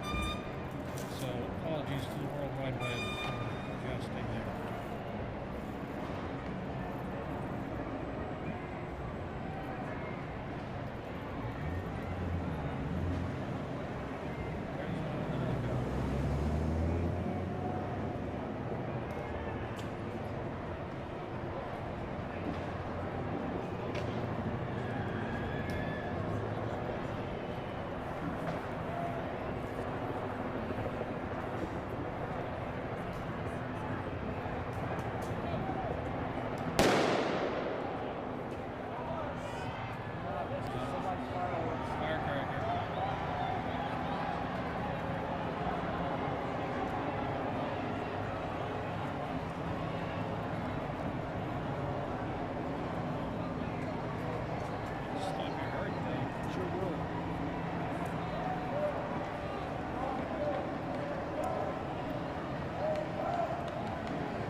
your news coverage now with some breaking news. We're starting the news just a little bit early because we've had some developments we want to let you know about here in the third night of protests in downtown Portland. We do have a curfew in effect, but as you can see, thousands of people downtown near the Justice Center. And we've just learned from police, they tweeted the demonstrators have broken windows in the federal courthouse. They've made entry into the courthouse after a largely peaceful demonstration up until this point. Portland Police sound truck advising them to leave the building immediately, advising the crowd to disperse. They have also said to ensure the safety of the staff, because there are staff inside the courthouse, they're using riot control agents on the demonstrators who are setting fires in the courthouse. So a lot of developments in just the last few minutes. Let's turn now to Pat Doris, who has been covering this following the protests for us all night. Pat, as you just heard us mention, this has been largely peaceful throughout the day, and things just recently took a change. Right. It seemed like the crowd was just sort of drifting away, and then all of a sudden came the flashbangs. There had been a couple of fireworks from that area to the left of us. We're now at 4th and Madison because the police had announced everybody needed to move, and they started letting go with some of the flashbangs. And people did move ways to the west, but I think now they're circling back behind us and coming right back to the Justice Center again. So beginning to get a little bit more tense as far as the police are concerned for sure, and we'll see kind of what happens as this continues to develop. Laurel? And there are thousands of protesters down there. You can see some of them looking to leave here, but we want to get the latest from Art. He's a little ways away from where Pat is. Art, what are you seeing from where you are? That's right. We're on the south side of everything. We are at 3rd and Jefferson, and we had been seeing a lot of people leaving. It seemed like leaving the area, but then all of a sudden we heard the announcement from Portland Police saying that they wanted everyone to move west. And initially, people did start moving west to move out of the area. Portland Police said, "We want you got to move out of the area, move west, or you'll be subject to arrest if you do not move out of the way." Now, as we see people, they are moving back east on Madison. It looks like they're kind of walking east along the side of the Justice Center right there. So we don't know what's going to happen because that is not the direction that Portland Police asked people to move. The other thing that we've seen is that someone has some fireworks out here. We've seen some of those going off. At one point, there was a loud bang, which was a firecracker or something like that. And at that point, Portland Police made an announcement that said that was not us. That loud noise was not us. So at that point, that was a while ago, they wanted to make sure that the crowd realized that Portland Police weren't doing anything at all, that it was someone else who was doing that. Again, all of a sudden they made the announcement at about 10 minutes to 11 that everyone needed to leave. They needed to move west away from the courthouse. They started to do that initially, but now we can see people who are flowing back east on Madison and going that direction, still sort of milling around out here. But there have been no other problems and no other announcement. The truck, the vehicle has been making the announcement is about 30 yards behind us, but they have pulled over to the side of the road and just kind of watching everything go on right now. Does it seem like, Art, that there are some people that are leaving the area? As you can see, some of the protesters sticking around. You mentioned moving back east there. Does it look like some of that crowd, though, is starting to disperse and leave, or just come back? Well, before all this part of it started, it seemed like there were a number of people who were leaving the area. The crowd to us from our vantage point on the south side of it looked like it was getting a little bit smaller. We had a number of people who were walking south towards us on 3rd who seemed to be leaving the area. Then all of a sudden, police made the announcement for everyone to move west. They started doing that. Now they're moving back east. It's a little bit hard to tell exactly what people are doing and what's happening right now. The crowd ordered to disperse after we heard that windows were broken. Windows were broken at the federal courthouse. And the police had originally tweeted that people had entered the courthouse, but now they're saying that demonstrators were not able to enter the courthouse, and officers have secured the courthouse. And you can see they're making a stand there around the courthouse with protesters being told to leave. Art, let's talk about how, you've been following this for hours now. It really was a largely peaceful demonstration as these demonstrators came across the Burnside Bridge from the east side, moved into the west side. Thousands of them gathered at the Justice Center, and it was largely peaceful until now. Well, it really has been until now. As we watched them, we went down to Burnside and 3rd as they came across the Burnside Bridge. We watched them come across the bridge. We heard police make an announcement saying they wanted to protect everyone's First Amendment rights, that how people conducted themselves was how things would go tonight. They seemed to make it pretty clear that they were willing to allow people to continue to march through Portland as long as there were no problems. They came down 3rd, they came south on 3rd until they got to the federal courthouse and the Justice Center are next to one another on 3rd. When they got here to that point, that's where they began to gather. There was a massive crowd in the street, in the park across the street from those buildings that was out here. We would hear chants from time to time. We would hear loud cheers from time to time, but there weren't any problems. Then all of a sudden, just a little bit before 11 o'clock, we started hearing the announcement over and over and over again that people needed to move west to leave the area, that if they didn't leave, that they would be subject to arrest. So things have been fluid and kind of changing all along, and we've seen that throughout the day, how things have changed. This large group came from the east side of the river and has largely been a peaceful group of people who have come over here as demonstrators. Well, we got to say that what people are looking at here, let's listen to this. Break into the courthouse. So Please move back. they did tell us that they had secured that building and people hadn't broken in at that point. But what you're looking at from Sky 8 is a fire. We don't know at this point where that fire is. We'll try to get some information for you. But what had been a peaceful demonstration, the vast majority of the people there appeared to be standing in solidarity, demanding justice for George Floyd. But now it has taken a different turn, with the police telling people to disperse. And you can hear that right there in the background. That's what that's saying, especially in that federal courthouse. Let's bring in Pat Doris, who has a different perspective, also in downtown. Pat, what are you hearing from the people around you? Because that looked like earlier that the crowds were moving right around you.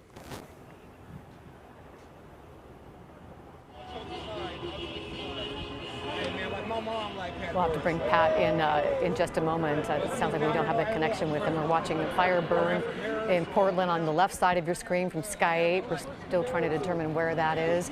On the right side, you see crowds that are being told to disperse from around the federal courthouse, where Portland police have said demonstrators broke windows in the courthouse. At first, they thought people had gotten into the courthouse, and there were reports on their Twitter feed about fires being set, but now they say it doesn't look like anyone got inside, and they've secured that area. But we are watching a fire burn somewhere downtown with Sky 8 above.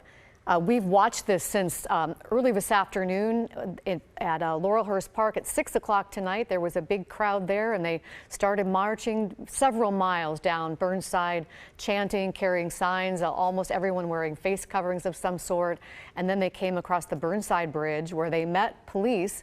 And at first we didn't know, and it didn't look as if police would let them cross the bridge, but then they moved, allowed them to cross the bridge. But then we heard an announcement from police saying as long as they remain peaceful, that would be how the night would go. But once we saw windows broken at the federal courthouse, then the crowd was ordered to disperse. It definitely quickly changed out there in just minutes. And as if you are joining us right now, we are seeing, really, I think this is one of the first fires that we've seen of the night. Very different from what we saw Friday. And this is a very large group. It's been different every single night, of course. And tonight it is a very large group of people that are in downtown and trying to stay safe out there as much as possible. Are our reporters that are staying back from this. So we're trying to bring you a little bit of the view from the ground and from the sky of what is happening right now in the city. And as we mentioned, peaceful for most of the day. Let's check in with Pat. He's ready now. And Pat, you have been following this since protesters crossed over from Laurelhurst. What are you seeing from your viewpoint? It looks like we can see the smoke from that fire. Yeah, absolutely. There's been actually a lot of smoke around that elk all day. I think a lot of it was marijuana smoke earlier. I'm not sure exactly what's burning now, but clearly something a little bit hotter. But when the police did the flash bangs, probably about 5 to 11, everybody flooded out of the area to the west, but then basically hung out for a moment and then poured right back in. So we'll see what the next move is on police. They've been very patient so far, and it seemed like it was working. A lot of people kind of seemed to be sort of trickling out, not everybody, and certainly as everybody surged up past us, we saw that the crowd is still quite large, but it's kind of a cat and mouse game a little bit now. Police push, people leave, then they come back and see if the police are going to push again. Are you hearing anything from the people that have passed by you? It seemed so frantic just moments ago, and now people are back to standing in place again. It's moving so fluidly. Yes. So I haven't heard a bunch from people coming through. They were very busy getting out of the way. But, you know, you've covered these things. You know that things can change really quickly. And when they do, people have been standing around chatting nicely with their neighbors all of a sudden turn and run because they don't want to get tear gassed or hit by the flashbangs, that sort of thing. So I think there was a surge of adrenaline probably that went through the crowd. And now people are back.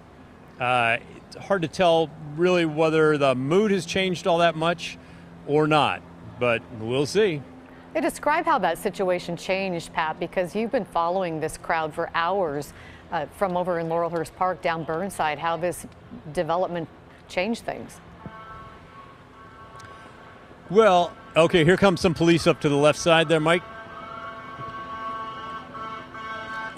So that's Federal Protective. That is the feds.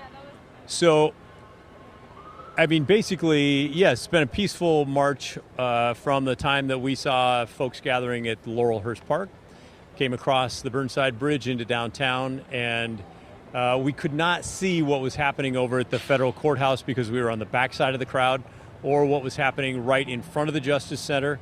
But clearly it was something that caught the attention of the police there, and so that, you know, definitely changed their outlook on things, and I'm sure it's kind of changed the attitude of some of the protesters, although probably not all. Still a lot of people holding signs and, you know, talking about Black Lives Matter and trying to get their main message across. We still haven't seen out on my side here, we haven't seen any buildings being damaged or looted or burned as we have seen the last couple of nights. So, you know, it's very fluid indeed, but it's a holding pattern right now, I'd say. Back to you. Different, very different from what we saw Friday night. This crowd seems, for the most part, from what we're seeing from our cameras, calm.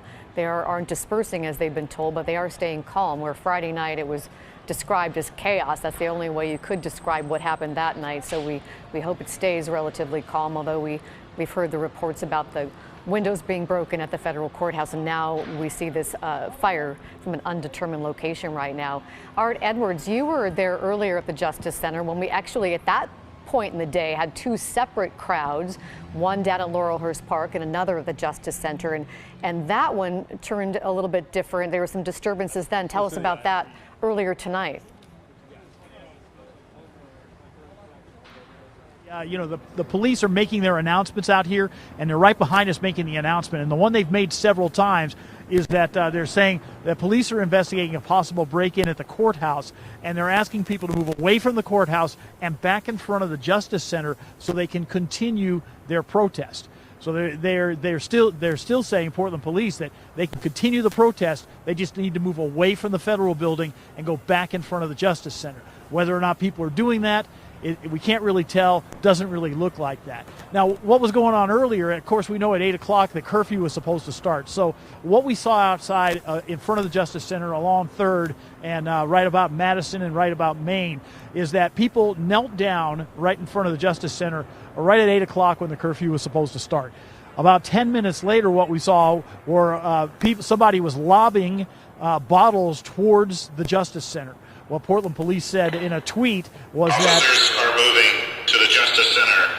Please move your peaceful protest back to the Justice Center. So you heard him say, move your peaceful protest back to the Justice Center. But what happened earlier is that they were lobbing bottles at the Justice Center, at the officers who were stationed there, the sheriff's deputy stationed there. Portland police said they were glass bottles. They used gas to move the crowd out of the way, and that crowd dispersed rather quickly. Officers are moving and to left the area. Center. Please move your peaceful protest back to the Justice Center. So they moved there. They moved out of the area really quickly. A lot of people, they got the gas in their eyes. And they were using milk to kind of clean things out, that sort of thing. Then later on, the second group, they made their way across the Burnside Bridge, turned south on 3rd, and that is the group that has been outside of the Justice Center for probably the last maybe hour or so. Maybe longer than that. They have been out there outside the Justice Center. Now they're being told to go back in front of the Justice Center and you can continue your protest, but you need to move away from the federal building where they're investigating a possible break-in at the federal building. If you fail to comply, all right, Art, we'll check back with you in just a moment. And as police move those crowds, as they said, continue your peaceful protest at the Justice Center, we want to show you now a rare moment in the midst of this very real anger on our Portland streets and across the country. A sign of solidarity between protesters and police. On the third day of protests in Portland, police officers take a knee alongside protesters. It happened just before 2:30 Sunday afternoon as crowds grew outside the Justice Center.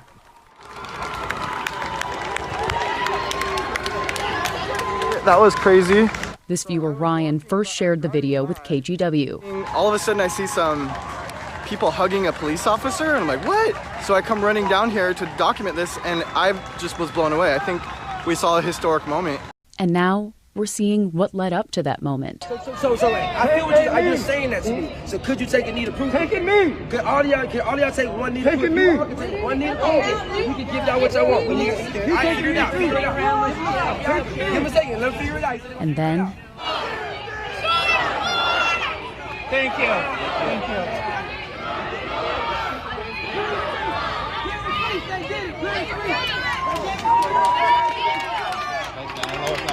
Yep, no, I get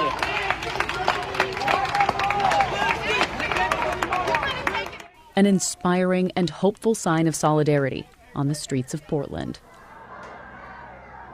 Well, now let's go back to our Pat Doris, who is in downtown Portland right now near the Justice Center where the crowds are right now.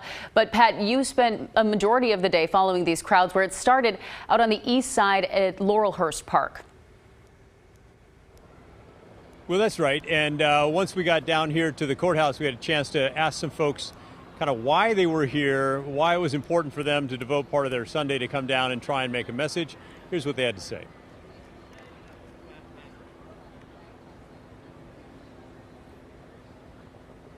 I'm here because everybody matters. We are all the same people. We're all human. We all bleed the same. No one deserves this, especially not George Floyd. He doesn't deserve this at all. We all bleed the same. We are all human. Nobody should be treated like this. No, black people can't even walk around, go to the store, hold a cell phone. This is not right. We all need to stick together and be united. So that was one of the many comments that we heard here. Police have not fired off any flashbangs recently, but they have been making those announcements that Art mentioned. They just made another one saying, please move into the park, move in front of the Justice Center. If you don't, we may need to use some dispersal tools, which are the flashbangs and things like that. So we shall see. I don't see a lot of people moving there. Back to you. Well, thank you, Pat. And it does sound like they're going to allow this peaceful assembly, as long as it remains peaceful, to continue. They haven't declared it an unlawful assembly, as they did earlier when some in the crowd began to throw glass water bottles. So they are saying that they can stay if they move back to the Justice Center and remain peaceful. We did see from Sky 8, you saw a fire burning nearby. It looked like it could be another dumpster fire like we saw Friday night. It looks like people were throwing things into the fire. We want to show you what's happening in some other parts of our state, and we'll come back to this in just a moment and also break in if there is a development. But I want to walk you through what we're seeing in other parts of the region today, because it's not just in Portland. We start in Eugene, where hundreds gathered this afternoon near the federal courthouse there, demanding justice for George Floyd and calling for changes in the criminal justice system and beyond. So far in Eugene, it's been a peaceful demonstration as well. The city of Eugene does have a curfew in place downtown until 6 in the morning. A curfew is in effect in Seattle as well. Things have been mostly peaceful there today. You might have heard about things yesterday weren't peaceful. Local law enforcement is being supported by the National Guard. Tonight, Governor Jay Inslee activated another 600 National Guard members to help police across the state. All lanes of I-5 through downtown Seattle are back open tonight after being closed for more than 4 hours as protesters marched through the downtown core. Meanwhile, Salem police tweeted this about an hour ago, asking residents to avoid the downtown area where several groups of protesters were marching, causing congestion and disturbances. Salem originally imposed a curfew for tonight, but that was canceled. Earlier today, we caught up with African-American business owners and young people to get their feeling on the unrest transpiring. Perspectives are as diverse as each individual we talk to. Morgan Romero brings us their take from Northeast Portland. This has always been a difficult time being black in America. They haven't felt heard at all. It's the only way they're getting their attention, and maybe somebody will listen this time. If not, don't be surprised if things get out of control even more. Outrage over systemic injustices and racism, deeply rooted in our society, boiling over. Too bad we not frying chicken yet. Stop killing us. Stop murdering us. African Americans and people of all backgrounds are taking to the streets in cities across the country, peacefully protesting. But as we've seen, like here in Portland, many feel that alone isn't enough to be heard and to evoke change. I'd rather it be peaceful, but what is going to enforce change? If we keep walking up and down the street saying peace and no justice, no peace without no action, we're going to get the same continuous reactions. So it is what it is. It's a new generation out here. They're not playing no games. The death of George Floyd at the hands of Minneapolis police, one of countless injustices against black people in America. It just makes everybody just more and more fed up. There's nothing new for them, and we're tired of it. They're sick and tired of being sick and tired. Why do we have to prove our humanity to someone? We can think, we can talk, we can act the same as you. We put on our drawers the same as the next person, so I don't understand why we're not being seen as that. Why we have to fight so hard to be seen as that. It's not fair. They don't want to see anyone hurt or small businesses to get hit during protests. I don't support the destruction, but I do support the action, the cause behind the action. I don't want no one's businesses destroyed or anything, but it's happened way too often where people, they want their voice heard and they want it heard now. We can fix windows and buildings, but we can't bring back a life. Looking out across the crowds, many rioters aren't black. First of all, it's about time you stood up for us. We've been standing up for y'all our whole life. And it's really nice to see we have some white allies that are like on our side. Unfortunately, a portion of those causing the chaos aren't there for the right reasons and just want to wreak havoc. But the community doesn't want that to overshadow the message they need elevated. We need to get back focused on what we're writing for, who we're writing for, and the rights that we're writing for. Hopefully this is a springboard to change the system from the inside out. If we just come together and we unite as one, and we continue to push for a change, that we can make something happen. But I know it's gonna take a lot of work, because we've been working at this for a very long time. Emotional voices. That was Morgan Romero reporting for us. Now, Portland City Commissioner Joanne Hardesty has shared similar sentiments about the destruction we've seen. Here's her message during a listening session with the Portland Committee on Community Engaged Policing. It was held via Zoom tonight. That the bulk of the destruction that took place was not in Black people's name, was not in Black people's honor, and was not to support Black lives. It was people that decided that this was an opportunity for them to be destructive and to destroy our community. By the way, more than 300 members of our community took part in that virtual listening session tonight. Let's take another look from Sky 8 at 11:19 this evening on this third night of protests in Portland, where we have a curfew that went into effect at 8 p.m., the second night of a citywide curfew. And you can see thousands of people did not abide by that curfew and came downtown to voice their outrage about the death of George Floyd. And the police have tried to respect their First Amendment rights, and that's what they're saying, as long as they remain peaceful. They are tweeting that projectiles are being thrown at officers. That was just a couple of minutes ago. So far, they're still allowing them to stay, but they are asking people to move west, back away from the courthouse and to the Justice Center to continue their peaceful protests. So they have not declared this an unlawful assembly, and they haven't asked them to disperse, just to move to the west, away from the courthouse and the Justice Center. Let's check back with Art Edwards, who is near this crowd, to tell us what he's seeing. Art? Yeah, we're on the south side of it. We're at Madison block. I got a little bit closer. It looks like a lot of people have moved out of the street. They were most of them were standing in the street between and Main, and have moved into the parks that are across the street from the Justice Center and the federal courthouse. That is moving west, which is what police wanted people to do, although I imagine the police were looking for them to move further west than that. So a lot of the people have moved out of the street, but they're all up in the park, it looks like right now. We can still hear police making the announcement, probably the announcement they were making on our side just a little while ago on the side, trying to get people to move away from the federal courthouse and move back in front of the Justice, continue their protest. Right now, it seems the police are still allowing this to play out. A specific spot over here, which would be in front of the Justice Center, but they are allowing this to continue to play out. They have said throughout the evening that they would do this when this large group made it across the Burnside Bridge, southwest Portland. They said then that they were going to protect the First Amendment rights of everyone. They were making it sound as if they would allow them to protest and to march through the city, but it just needed to remain peaceful. And as long as that is the case, they seem to be willing to let them stay out here.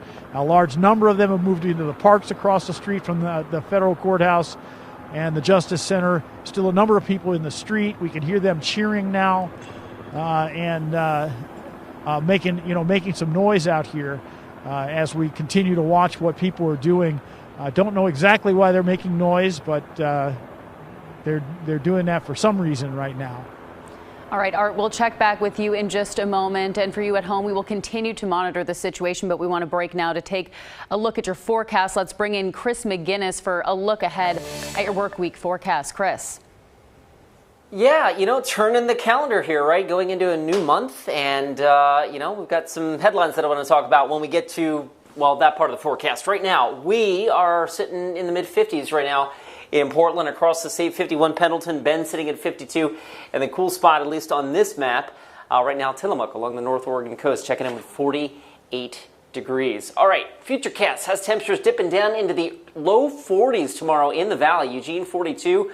Maybe 42 or 43 in Salem, and about 46 here in Portland. So it'll be a cool start to our June 1st, but with full sunshine, I do expect that tomorrow. We should warm nicely into the mid-60s by lunchtime and into the 70s, I think, in most locations by late in the afternoon. So here's a look at the plan for Monday. Good-looking day, 73 for a high, and note that sunset inching closer to the 9 o'clock hour. It's one of the things I love as we get into the summer season, those late sunsets. June 1st, we're rocking about almost 15 and a half hours of daylight. By the summer solstice, it's 15 hours and 41 minutes. That's June 20th, the longest day of the year. So yes, the days are getting longer. And the 9 o'clock sunsets, we get 3 weeks of those, 3+ weeks of those starting around June 12th.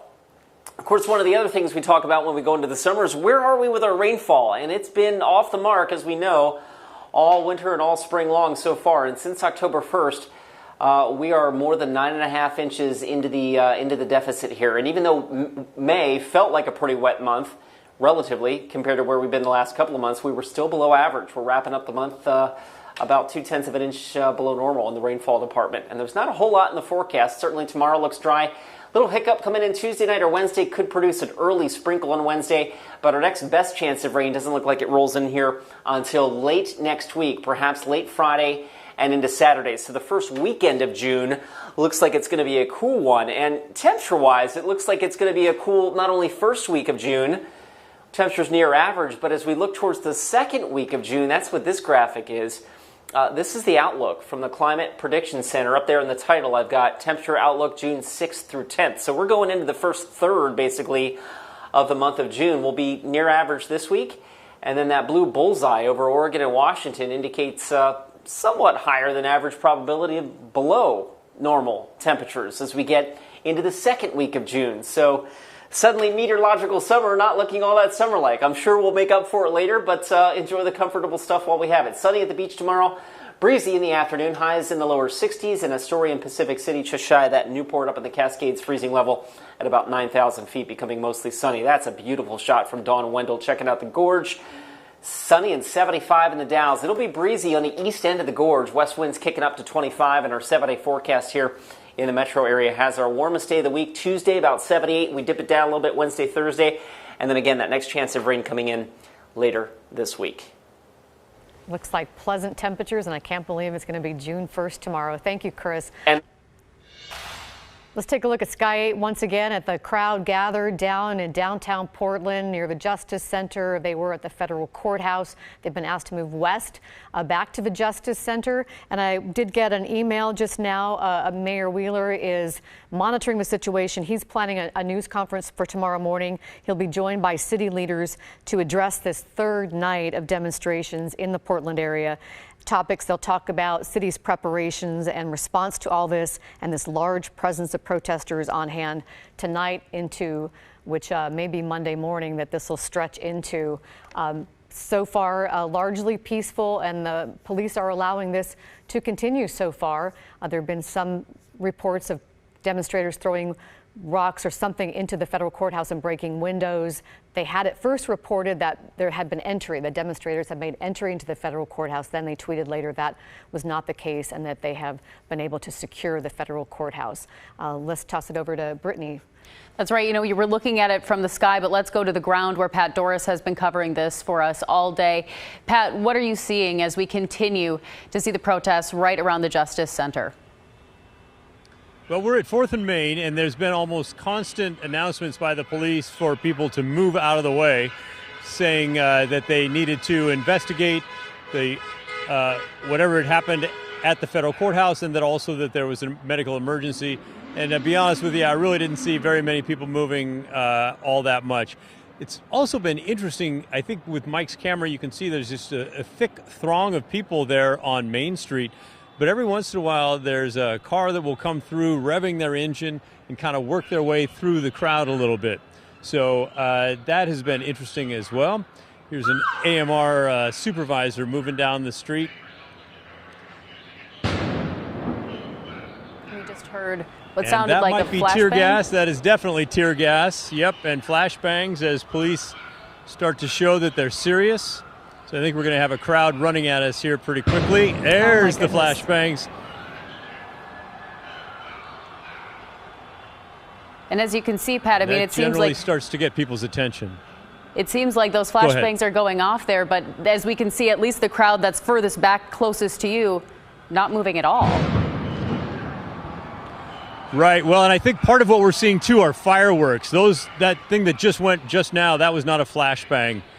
I've been around many of those flashbangs. It's a sharper, louder, but also doesn't have that stuff that flies up in the air like that, at least from what I recall. So we'll see. I can barely see over the crowd. It seems like there's a haze there. That's typically kind of what the beginning of the tear gas looks like. Go ahead. Just jump in because I just was watching the Twitter feed from the police just to describe what we're seeing here. They said more projectiles, including aerial mortars, are being thrown at police at 2nd and 3rd there. So those are aerial mortars, they say, being thrown at them.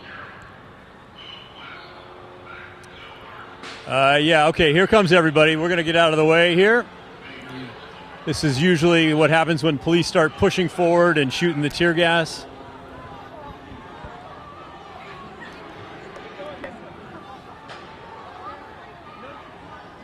Just going to keep an eye out here. And we want to let people know that Pat and his crew have security with them, and they are keeping, as best they can, a safe distance from the crowd. And we get another view here from Sky 8 of the line of police officers. Still, from the Twitter feed, I haven't seen that they've declared this unlawful assembly, forcing people to leave. They have tried, it seems, very patiently throughout the night to allow the demonstrators to stay downtown and to exercise their First Amendment rights as long as they remain peaceful. But then we started seeing things like the windows broken at the federal courthouse and hearing about these projectiles being thrown. So now it looks as if they are pushing the crowd away from that area. And we did see the crowd being pushed away earlier, and then as Art Edwards showed us, they started moving west, but then turned around and came back eastward as well. So we are seeing these large crowds, and Pat staying hopefully at a safe distance as everything continues to move and fluctuate, as we're seeing the police kind of push that crowd out there. And I had the privilege to talk to some community leaders over the last couple of days about what's going on. And one of the major things that they illustrated to me is people are suffering. People are suffering, and the suffrage didn't start with George Floyd, and they know it probably won't end with George Floyd. And that's the message that they want other people to understand here, is that this is over 100 years of our history of injustice that people on our streets are fighting for. And they want to make sure that that message doesn't get lost with some of the destruction that we saw on Friday night. And there are so many protesters there. You see signs that stick to that message, that message is so important, of fighting racial inequality and injustice. And so it's really important that we continue to keep that message, even as we're seeing crowds move and, seeing what's happening on the ground and what's happening throughout our city, what's happening throughout our country right now. And for the large part, it does seem like all these people, the people involved in this protest, have tried to stand for that justice and solidarity with people across the country for justice for George Floyd. But we see the few people that are, well, you can hear from Sky 8, and I just wanted to, before we go to Art, let you know that now police are saying they've advised the crowd the use of force has been authorized to protect our officers, as projectiles, including aerial mortars that you just saw there, being thrown at police at 2nd and 3rd. Art, what are you seeing down there?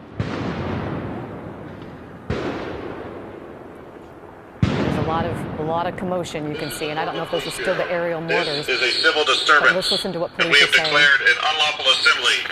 Leave the area now, or you may be subject to force. There's the unlawful assembly. Everybody being told they must leave. This is the Portland Police Bureau. This is a civil disturbance, and we have declared an unlawful assembly. Leave the area now, or you may be subject to force. And as Pat was saying earlier, it's hard to tell with all that smoke that we're seeing if that is from flashbangs or if that's from what appears to be fireworks in the crowd that we're seeing right now. And we have declared an unlawful assembly. Good job. Leave the area now. Art, can you hear us? So They shouldn't attack us. I can see what's happening if you guys come to me. Yes, please let us know what is happening. Okay, so what we've been able to see is that someone in the crowd has fireworks. They were throwing those fireworks, or they were shooting those fireworks towards the building, so you could see the fireworks go off. And now police have decided that it's time to respond, and they have responded with what looks to be the tear gas. We see a lot of people leaving. They're announcing that people need to leave. They call it a civil disturbance. And it's an unlawful assembly, and they want people to leave the area now. A lot of people leaving. A lot of people still milling around. We've moved back about another block away from the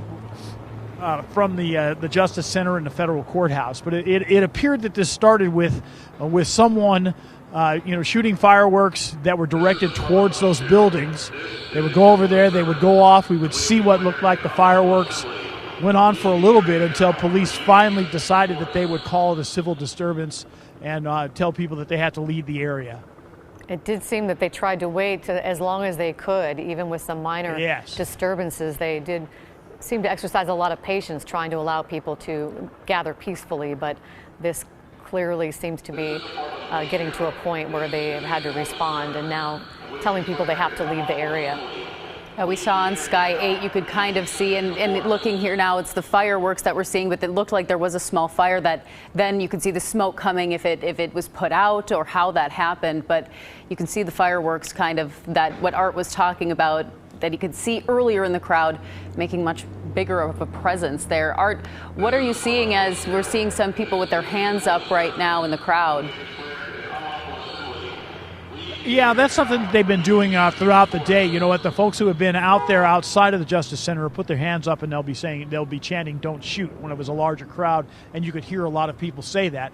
That probably is what they're doing. There have been a number of people who have stayed right up by that fence that has been put up around the Justice Center and have been there all day long. They are likely to try to stay there if it is at all possible for them to do that. Although police are telling them that they need to move, that everyone needs to move out of this area. Does it look like people are moving and leaving? Well, people have moved out of the street, that is for certain, but it looks like a lot of them have gone into the parks that are across the street from the Justice Center and the Federal Building, and I can't quite see if they're really leaving that area or if they are just sort of staying there in the parks and just kind of hanging out over there. Like I said, most of them have left the street, it looks like, and we've seen people who are walking our direction, walking south on 3rd to get out of this area as well. And Art, we just saw a car, it looked like it was flashing its lights or had maybe its four-ways on. Are we still seeing vehicles, it looks like civilian vehicles, somehow making their way through the crowds at points? Yeah, it looks like, from here, it looks like, there have been a couple of cars. You have been able to get up to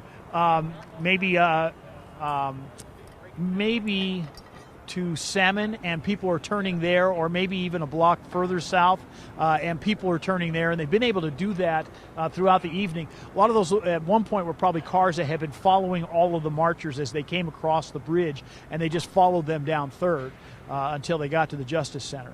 I think that the flashing lights that you can see, even the headlights that look like they're flashing, I think are probably police vehicles that are flashing their lights. You can see the colored lights, of course, those are, but I think the headlights might also be law enforcement vehicles. We saw on Friday night a lot of tear gas and really clouds of tear gas that just hung over downtown. It doesn't look like they've deployed much tear gas. Is that correct, Art? It seems like that's probably the case right now, and where we are, we're probably far enough away where we're not going to be able to know that the tear gas. We're far enough away from it where we're not going to feel the effects of it.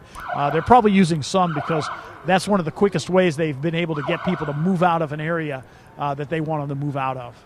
And they are saying, tweeting now, this is an unlawful assembly and a civil disturbance. All persons need to leave the area now, or you will be subject to the use of force, to include riot control agents, which there would be the tear gas and impact munitions like the flashbangs and things like that. So we may see more of that if this crowd doesn't disperse. And you can see in the corner from this live Sky 8 view a couple of fires here. We had seen one earlier, now it looks like two right there in the upper edge of your screen. And it's hard to tell from this view that it looks like a dumpster fire, obviously, that we're seeing right there.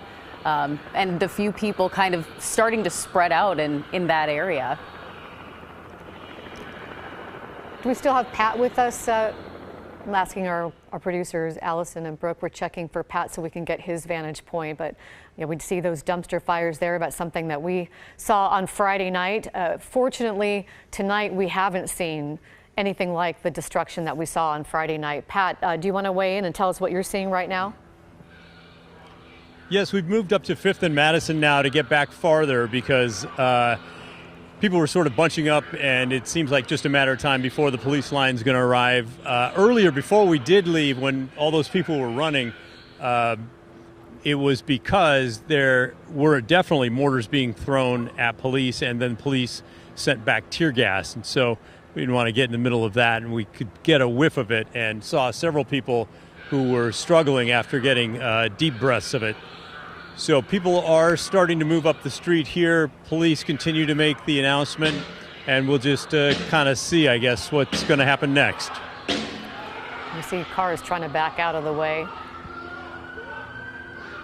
As large of a crowd as this is, and that they're trying to disperse this crowd and have used tear gas and some flashbangs or stun grenades, it is a lot less chaotic than we saw Friday night with the looting and people smashing windows. So we hope that does not happen tonight and that they're able to get the crowd to leave in a peaceful way. It is so important to note that, Laurel. So many businesses are boarded up and have been boarded up since Saturday morning, but what we've seen is mostly people marching throughout the day, and it really wasn't until just before 11 o'clock that we saw some things start to turn with the federal courthouse there. And it looks as though, from this view, some people may be throwing things into the dumpster or taking things out of the dumpster. Yeah, taking things out of the dumpster right now. Not really sure why that's happening in that way right now, but it is important to note that we haven't seen the destruction and the looting that we had seen on Friday night.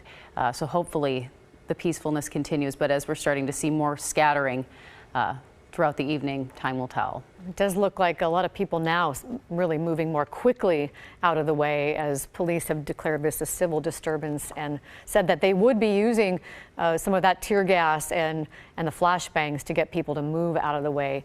Art, are you still with us? Yep, I'm still here with you. Yeah, we're still on the south side of things, and we can see now that basically 3rd is clear of people in front of the Justice Center and the federal courthouse. We can hear that to the west of us is where they're making the announcement about this being a civil disturbance and telling people that they need to leave. And we've seen police, on their vehicles where the officers are on the vehicle. We've seen the vehicles moving west, moving that direction to continue to try to get people to move out of the way. We can see a group of people that are over there at Madison and 3rd, right on the side of the Justice Center. We know that they have been talking with some of the officers who are over there. There have been people doing that. So looks like there's a group of protesters that are still standing right there. And probably looks like there's some police that are right there with them as well. But they're just maybe all standing there exchanging words at this point, but it doesn't seem like it's any kind of a problem, at least right now. So people are moving around. They are trying to at least move to other areas away from the federal courthouse and the Justice Center. But there's still quite a number of people who are downtown in this area and have been out here for a long time for the protests that have gone on today. And as we look at Sky 8 next to where Art is too, you can see the police presence there and the crowds moving really just 100 yards or feet or so in front of those police cars as they push them out. But as you mentioned, this one group, and that's kind of what we have seen in different protests, is that different groups move to different areas once they start to disperse. So this is one faction now that we're seeing. And Art, like you said, it looks like they're right next to those police officers. Yeah, they are. They have been like that for quite some time now. The police have been about a block to the east of that location, and then just move forward move forward to the point where they are right now, where they are right there at the intersection, and it's hard to tell from here, but it looks like it potentially could be some kind of a standoff. At this point, our cameras haven't witnessed any arrests. There have been dozens of arrests Friday and more on Saturday. I think I read 13 arrests Friday and then more than 48 yesterday. I think 14 people, they released mugshots of 14 people who were arrested. And the Multnomah County Sheriff's Office tweeted earlier that they are trying to look for information to identify the people who set the fires in the Justice Center. Let's listen to the police here. And we have declared an unlawful assembly. Leave the area now, or you'll be subject to use of force, to include riot control agents and impact munitions. The city really seemed to have an approach that they wanted to let people be able to exercise their First Amendment rights. Earlier tonight, Mayor Wheeler was on MSNBC and they asked him about how do you keep things calm? And he talked about having clear expectations. And the city did put this curfew into effect at 8 o'clock. Really seems to be unprecedented, at least in recent memory, of a second night of a curfew. But thousands of people decided not to abide by that curfew and went downtown to exercise their First Amendment rights. And the city and police trying to respect that. The mayor did make it clear they wouldn't tolerate any vandalism or violence, and they tried to limit the number of people that went downtown by really limiting public transportation. And they also took a novel approach by closing off-ramps from I-5 and I-405 into downtown because the mayor said they had some anecdotal information that some outside demonstrators may be coming down to join the group downtown, and they wanted to try to reduce that as we look at this dumpster fire. This is a familiar sight from Friday night where we saw some dumpster fires and people throwing things into the dumpsters and out of the dumpsters and setting them on fire.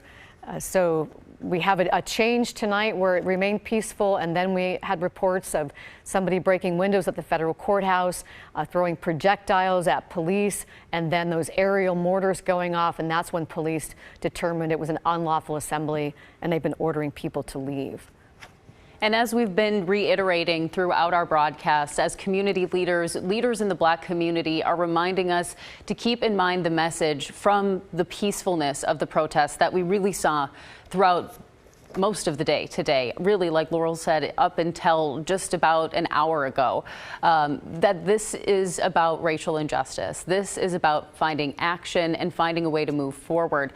I had the chance to talk to some leaders. I've mentioned Kyoshi Owens, who is the founder of Empress Rule, a equity consulting firm, and she really focuses on creating opportunities for people of color. And she says we need allies. We need people, white people in our community in particular, to stand up, step forward, and speak for positive change. And we've also heard from other leaders who have said, yes, we understand the need to go out. We understand the need to be out there past curfew, but we want to make sure that we're doing this in a safe way. And we want to make sure that that message stays at the forefront. And that message is to remember the life of George Floyd and to make action so that things like that don't happen again. And the history of that is also really important to keep in mind. Kyoshi Owens was telling me it starts with education, and it's important to take time to expand your worldview, to put yourself into somebody else's shoes, and to understand what other people are going through,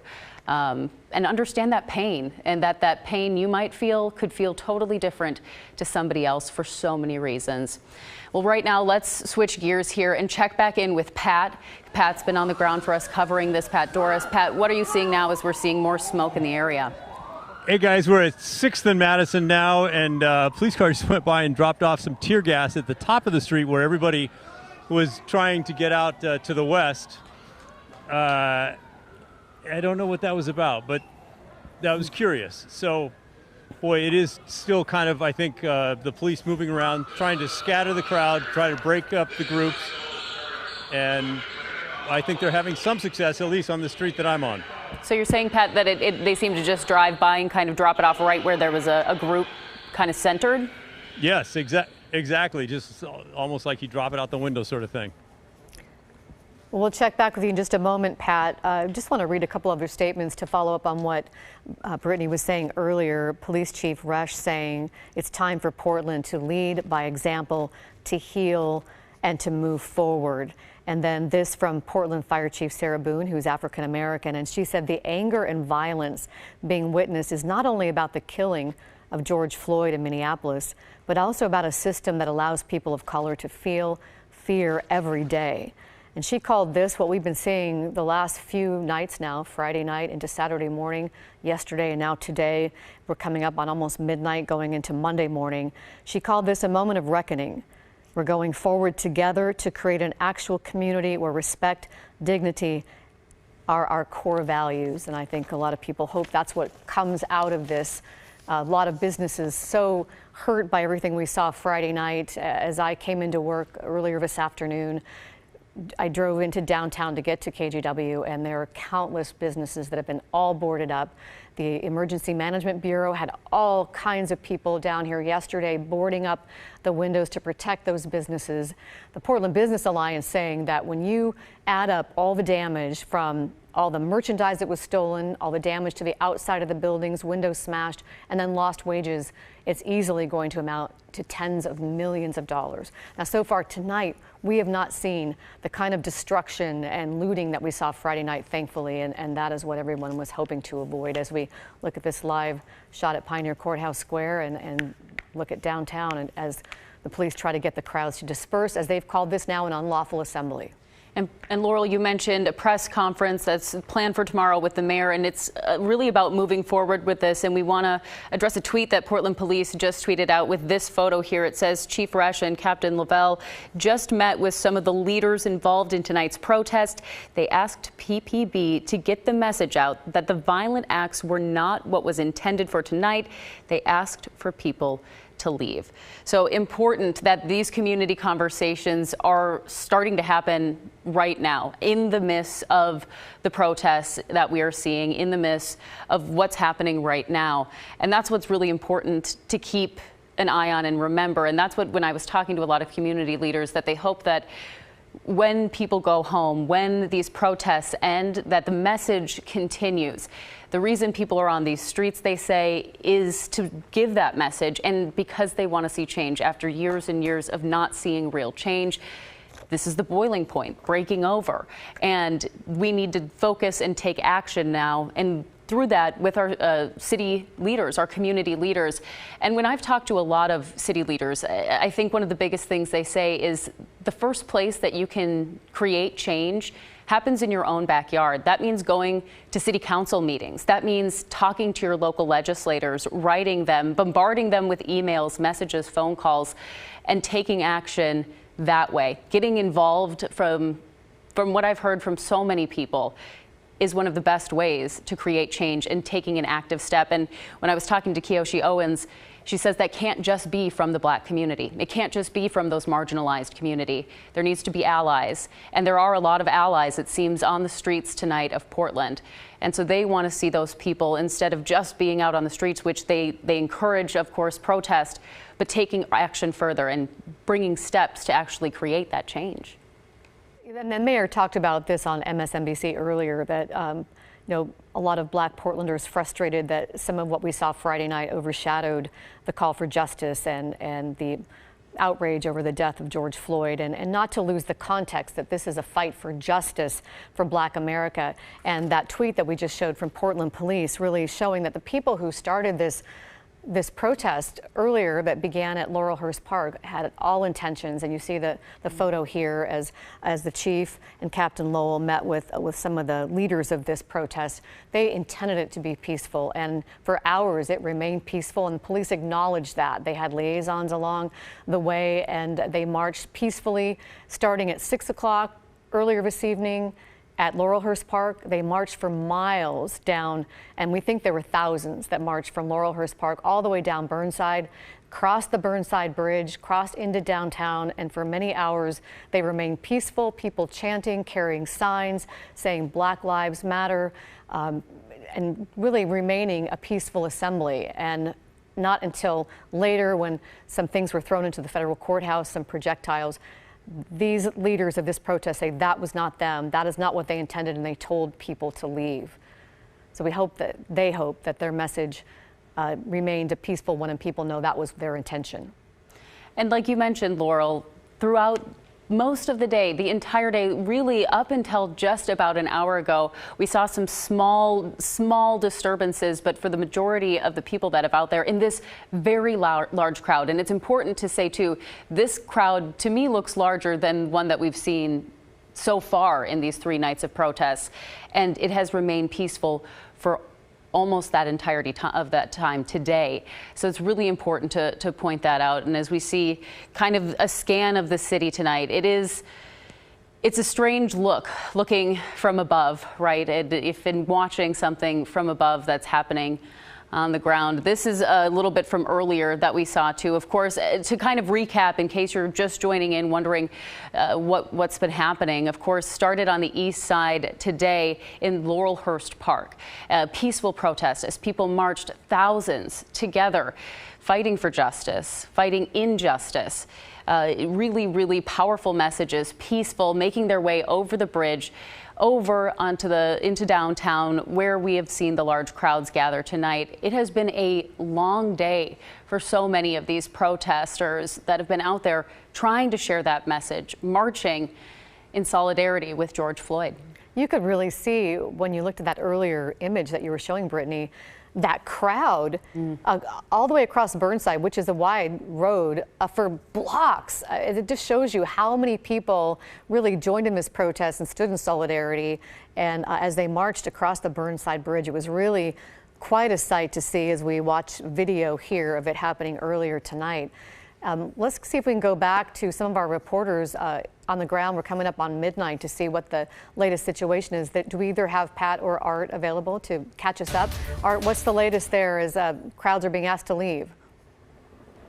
Right, crowds are being asked to leave. For the most part, from this area, many people have left. We can see about a block away from us. We're at Jefferson and 3rd. So the next block over, there's been a group of people who have been gathered on the corner right there. And it appears that they have been talking with some of the officers who are over in that area. In the distance, we can see that there are, police who are moving around different areas, and it seems as if they're trying to get people to disperse as much as they possibly can. Every once in a while, we'll hear the sound of what seems like a flashbang, and we believe that what's happening is that police are just moving around as there are pockets of people to get them to disperse. What's happening right over here by the Justice Center right now is that the street is open again. 3rd is open. There are cars that are driving up, and they're driving on the street right now. There is that one group of people who are right at the corner of Madison and 3rd, who are there and have been there. Have been there for a bit, looking like they're talking to some of the police. Are you feeling the effects of a tear gas there? I hope that you're staying far enough away there, Art. But thank you. We are a long way away, but it's breezy out here, so we're far enough away where we're not close to where that's happening. But it seems that there's enough of a breeze out here that it sort of is blowing it around in our direction a little bit. And we want to just let people know that you are trying to keep that safe distance. It looks sometimes like you're closer definitely. Just because the camera is zoomed in, but you're at least a block away. So we are really making a conscientious effort to keep our crews safe and away from the middle of the action for their own safety, and also we are mindful that there's been harassment of journalists at some of these protests across the country, and we don't want to get in the middle of it and become part of a story. So we are trying to keep our distance. So we don't want you to get a mouthful of tear gas either, Art. So we'll check back. We have Pat to tell us what's going on where you are, Pat. Yes, we're at Southwest 6th and Madison now, and a big group has just gone by us, probably 200, 300, 400 people marching down the middle of the street. And so while the police have broken up the main protest into smaller groups, it certainly has not gone away. So they just went by us a few minutes ago. You can see them still heading north down the street, and police continue sort of the cat and mouse game of moving folks around and trying to quiet things down. But as I mentioned, still a number of folks here. You might be able to hear the car honking its horn in support, I think. And they are walking down the middle of Southwest 6th Avenue right now. Back to you. Pat, you've covered a lot of protests in the past, and we've seen a lot of different protests with different tactics and approaches from the police, where they have been criticized for some of what some have felt were heavy-handed tactics. It really seems like in the last few nights they've really tried to keep more of a hands-off approach. Would you describe the contrast of what you've seen in protests past? That's an interesting question. All protests kind of take on their own personality. Some, from the lens that we see it through, is whether they're anti-media or not, or trying to get their message out. I remember covering some of the protests when we went to war with Iraq. Tens of thousands of people in the streets, and just a very friendly but passionate crowd. And then there's been other times where it's started out pretty rough with people, kind of being nasty and angry, and devolved into, the flashbangs with the police because things get sideways. So I think it has a lot to do sort of with the organizers of the crowd and the messaging that goes on, and whether they have people along the way to sort of remind people, hey, here's why we are here. But every time, it's just like I tell my teenagers, not that much good is going to happen at midnight on a Sunday night in downtown Portland. And so the later it goes, kind of the rougher things get. People are tired, they get angry, people get emotional when they're pushed back, that sort of thing. And so I think that's kind of the stage that we're at now. Well, Pat, we want to move you to a different location, so we're going to let you go for a moment and show some Sky 8 video, or actually live shots from Sky 8 right now, so you can get the vantage point from the air. And Brittany, I think maybe it's worth mentioning again, maybe some people didn't see it, but you did a story earlier on a really touching moment between police and protesters, where they took a knee in solidarity with the protesters, that the police are really taking a different approach here, really trying to respect the First Amendment rights of these demonstrators. You want to talk about that a little bit? Yeah, really, really interesting video that has circulated on social media, and for good reason. A sign of solidarity. It started as confrontation, which is part of protest, and confrontation between police and protesters. And then it led into a conversation with a protester saying, like, you want us to work with you, you have to work with us. You have to work with us. Will you take a knee? And then other protesters behind them said, take a knee, take a knee. And that's exactly what those officers did. They took a knee alongside those protesters. And then after that, like the viewer who sent us in the video said, it blew his mind. It was something he didn't think he'd ever see. Handshakes and hugs between protesters and police. If only for that moment, just for that moment, that showed that there is a chance, that there is hope, that there is possibility, and that working together works, and that can happen. And that if we listen to each other, if we take time to give, I think that that's a really important thing that we're learning from this. And that's not going to solve the problem. Obviously this is so much more than just that moment, but it's in those small moments that we do have to remember our humanity and that we're all people.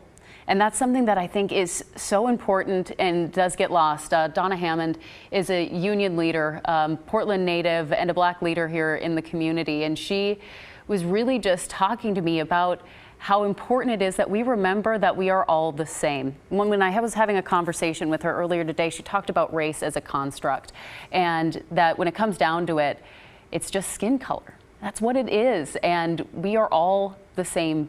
We are human. We all come from the same place and deep down. And that's what they want that message to get across. And when I saw those protesters and police kneeling together, even if it was just for that one moment before, we don't know what else happened right after that image, right?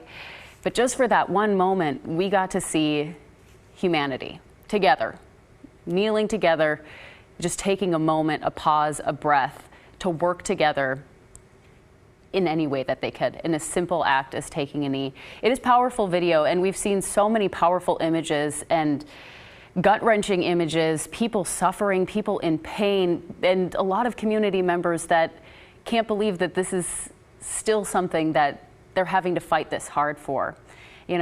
We talk a lot about the Rodney King riots that happened nearly 30 years ago for racial injustice. And for so many generations that have lived through that and have lived longer than that, to see this again and again without change. When I was talking to some of those leaders in our community, especially Kyoshi Owens, she was telling me, she's like, this isn't surprising. How can you not expect for things to boil over when we're seeing the same things happen over and over again? And that's what so many people want to get across right now. They want to get across is that. And this is the video that we were talking about here, is the kneeling together. Like we said, we saw some of the moments leading right up to this. Asking, you got to work with us and I'll work with you. If you take a knee with us. We don't know what happened after this, but we see handshakes right there. Something that we don't often see in protests, especially protests against police brutality. So this now is Sky 8, so let's check in with the latest and what we're seeing here. As Pat mentioned, some of the crowds, we've seen thousands in the streets tonight, and now kind of going off into groups, but those groups still very large. He said when he was down there, he had about at least 200 people that passed him in a group. So even though groups are being dispersed, and you can see, I can't tell exactly what that is that's being held out of the car there, but pushing some of those protesters back. But we have seen groups kind of go off a little bit. They were all concentrated near the Justice Center and the federal court building. But then, of course, we saw some of those reports of windows being broken at the courthouse there. So now it has definitely changed and started to disperse in different groups. So we're just after midnight now on the third night of protests in Portland. After the death of George Floyd. We're now into Monday morning. Just to recap what's been going on down here after hours of protesting outside the Multnomah County Justice Center in downtown, police declared this gathering that you can see they're trying to disperse. This gathering of thousands of demonstrators, they have now called it a civil disturbance and an unlawful assembly after many hours of saying they would respect their First Amendment rights as long as it remained peaceful. But at the point where windows were broken, shattered on the federal courthouse, and projectiles were thrown at police, according to police, and mortars, aerial mortars, fireworks, then they declared it an unlawful assembly. People are now being told to leave, or they would be subject to police force with tear gas and the stun grenades, which we've seen. Police have used flashbangs and tear gas to try to disperse those protesters. At around 11:30 p.m., Portland police said demonstrators were setting off fireworks and those aerial mortars at officers. And we do have a report of at least 2 people having been arrested. We did not see those arrests, but you can see people running there. But they did say 2 people have been arrested. And also they say there are reports of shattered windows in the downtown area with all those fireworks being set off. That wouldn't be surprising, but we don't know exactly how those windows were shattered. So we're watching these live pictures again from downtown Portland. Yeah, we could see just there as the squad car or the group of police officers there was passing by. We did see some projectiles looking like they were being thrown at there, and then looked like a cone that somebody had picked up and thrown near the vehicle. But that police vehicle with the officers right there on the side continues to move around. And we are seeing that presence now much more scattered throughout the city as the crowd has dispersed from just one centralized group. And to kind of recap a little bit from earlier in the day, too, for those of you who are just joining us, this has been going on since for really most of the day today. Started largely at Laurelhurst Park. Around 6 o'clock was the planned protest, and then moved from southeast Portland over the bridge into downtown. And this protest, we want to keep reminding you, had stayed largely and majoritively peaceful really until just before 11 o'clock.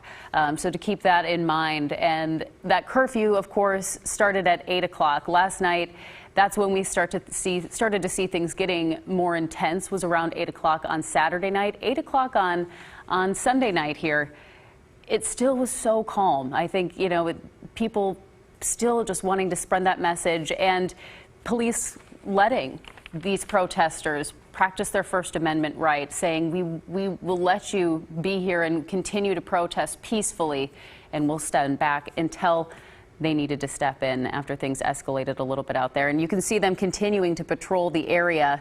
And it looks like, at least from the views that we're seeing less concentrated crowds, but of course that's just in this specific area that we've been following these squad cars, Laurel. And what we saw Friday night was a lot of groups would just move from one area of the city to another and sort of splinter off, and so the police kind of had to chase those groups out of the area and continue to try to break them up. So they have to move around the city to do that. To pick up on some of the things that you said earlier, Brittany, Police Chief Resch saying it's time for Portland to lead by example, to heal and to move forward, which is what we really saw an example with the officers taking the knee there and really all night trying to let the protesters have the right to assembly and to have their First Amendment rights. Here we're watching live that police vehicle with the officers with tactical gear on either side moving through the city. Also, I wanted to read something from Reverend E.D. Mondane, the president of the local NAACP, that he said yesterday, I believe. Well, actually, now it would be Saturday since we're into Monday morning. Destructive acts that hamper the progress of our cause can only be committed by those who do not truly care about preventing further George Floyd's or are too ignorant to know better. To our non-black allies, do not commit violence in our name. And we heard from the police chief earlier tonight in a tweet, along with the leaders of the protest from earlier tonight, that this was not their intention to have it end this way. They wanted it to be a peaceful demonstration, and for the most part, it looked like most of the people that attended wanted it to be peaceful and remained peaceful. It was just till about 11:30 tonight when things took a turn, and then they had to declare it an unlawful assembly. And as we've been seeing, the officers, Portland Police, trying to move crowds and send people home after that 8 o'clock curfew that happened earlier yesterday now, as you mentioned, now that it's 12:09 Monday morning. And we're continuing to see them moving through the streets. We have seen a few, what looks like those smaller fireworks still continue, and it looked like we had passed by. Sky 8 had showed us the charred remains of one of those dumpster fires, so it looked like at least a dumpster fire had been put out. So that's good news there. And this view that we're seeing right here as we continue to follow along, it looks like a lot of the crowd, at least in this view, has started to disperse. I mean, we're not seeing nearly as many people from the thousands of people that we saw in downtown just an hour ago. It's a very different view. As far as we know, police just saying 2 people have been arrested, but we haven't heard about any more. Let's see, do we have any of our reporters on the ground that can report back in to see what's happening there? We'll check back and see if we can get Art or Pat. I just want to tell you a little bit about what happened Friday night. I've never seen anything like it. I'm sure those of you who lived in the city for a long time, you haven't seen anything like what we saw Friday night with the destruction and the looting and what happened at the Multnomah County Justice Center. That was at about 10 o'clock at the Justice Center, where that was really the scene of what's happening tonight for a long time, where the protesters came to the Justice Center. It's been surrounded by fencing now, but on Friday night, that center houses the downtown jail and police precinct, and protesters smashed windows. They lit fires inside a first-floor office. There were actually workers inside. Those workers weren't hurt. They left unharmed, and the building's sprinkler system put out the fire. And Multnomah County Sheriff's Office is trying to identify who those people were that broke into the Justice Center and set those fires. So they have asked if anybody has any information to call their arson hotline to let them know if they have any information, to give them any leads. And let's continue to take a look here at what's going on in the city. As we mentioned, thousands of protesters had been out through much of the day, making their way from the east side of the city into downtown. Now leading up to this point, we can just see a few people slowly walking the streets now from this view. Let's check back in with our Pat Doris, who has been covering, or excuse me, Art Edwards, who's been covering this from the ground for us, where you can definitely see a lot more people where you are. Art, describe what we're seeing and what's changed in front of you in the last 15 minutes here. Well, most of the people who were in the street that were on 3rd Street outside of the Justice Center, they have left the street, most of them. There are just a few people standing there. Cars are able to drive by at this point, and they are driving down the street. As you can see right ahead of us that there's a car driving down the street, and people are having to move out of the way. A little bit further to the right at the intersection of Madison and 3rd, there's been a group there for quite some time now, and there have been police officers right there with them. It looks like they've been having a dialogue. We can see that the police officers moved their shields up. They were drinking water. They seem to have been standing there talking. Some of the people are beginning to leave now, so it seems as if there was kind of maybe even a positive dialogue going on right there at that spot. Every once in a while, the people there would begin to clap, and you could hear some noise from them. Not noise where there were issues, but noise where maybe they were saying some things that everyone seemed to kind of agree with. When you get several blocks away from here, in the distance, we can see what looks like probably more of the tear gas that they've been using. We can see the lights of police vehicles. We've heard flashbangs in the distance. So there are still pockets of people who are out here, and they are trying to get them to disperse. In fact, we ran into one young guy who came over and asked us how to get to Burnside and how to get back up over to Cesar Chavez, not quite realizing how far from that location he was. He said he had parked his car over there, and now he had to figure out how he could get himself back there and was going to start the walk. So there are probably a lot of people who their car, their way of transportation, their way of getting home is back out there near Laurelhurst Park where they started earlier. So it could take them some time to be able to get out of this area. Well, the police really challenged tonight with with the thousands of people there now with the aerial mortars really trying to disperse the crowd. But they've also really tried, I think, to show patience, and also they're on their Twitter feed saying that they are listening to people, that they are listening to the distrust that the communities have in the police. So they know they have a lot of work to rebuild that trust, and we have seen some indications that they're trying to rebuild that trust. And from the protests that I've covered here over the years, it would just seem to me that they really have exercised a lot of restraint, more than we've seen in the past. And the mayor saying earlier that I need to do more, and people saying that we need to listen more. And it does seem that people are trying to do that. And I have been quoting throughout the night Edie Mondane, a leader of the NAACP here in town. And I just want to let you know that Edie Mondane will be on Sunrise tomorrow morning, and that's coming up in just a few hours. And also Joanne Hardesty, our city commissioner, will be on. So be sure to tune in to Sunrise tomorrow to hear their viewpoints and to hear their reaction to what we saw tonight.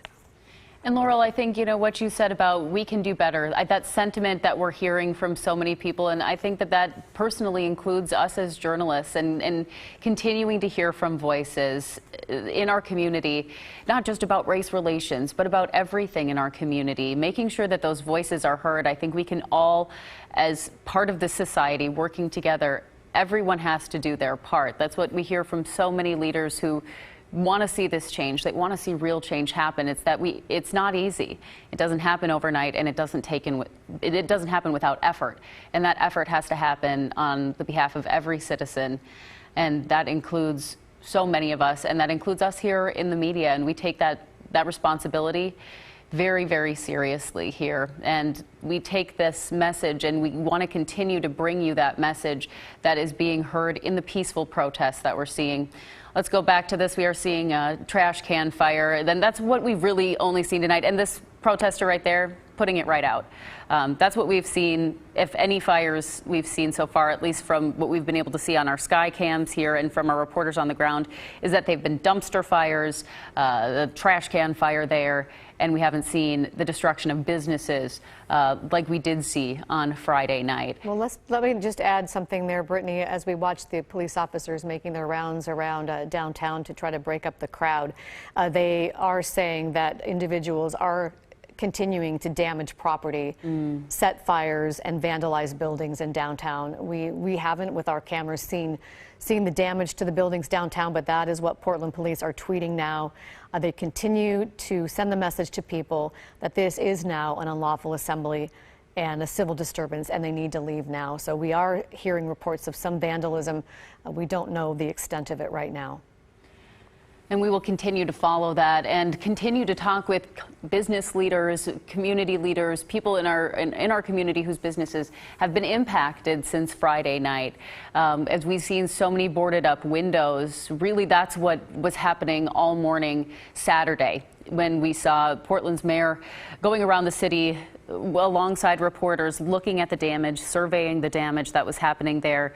Morgan Romero, our reporter who was alongside, described it as the echoing of drills boarding up windows and the smell of the protests and the tear gas still lingering in the air.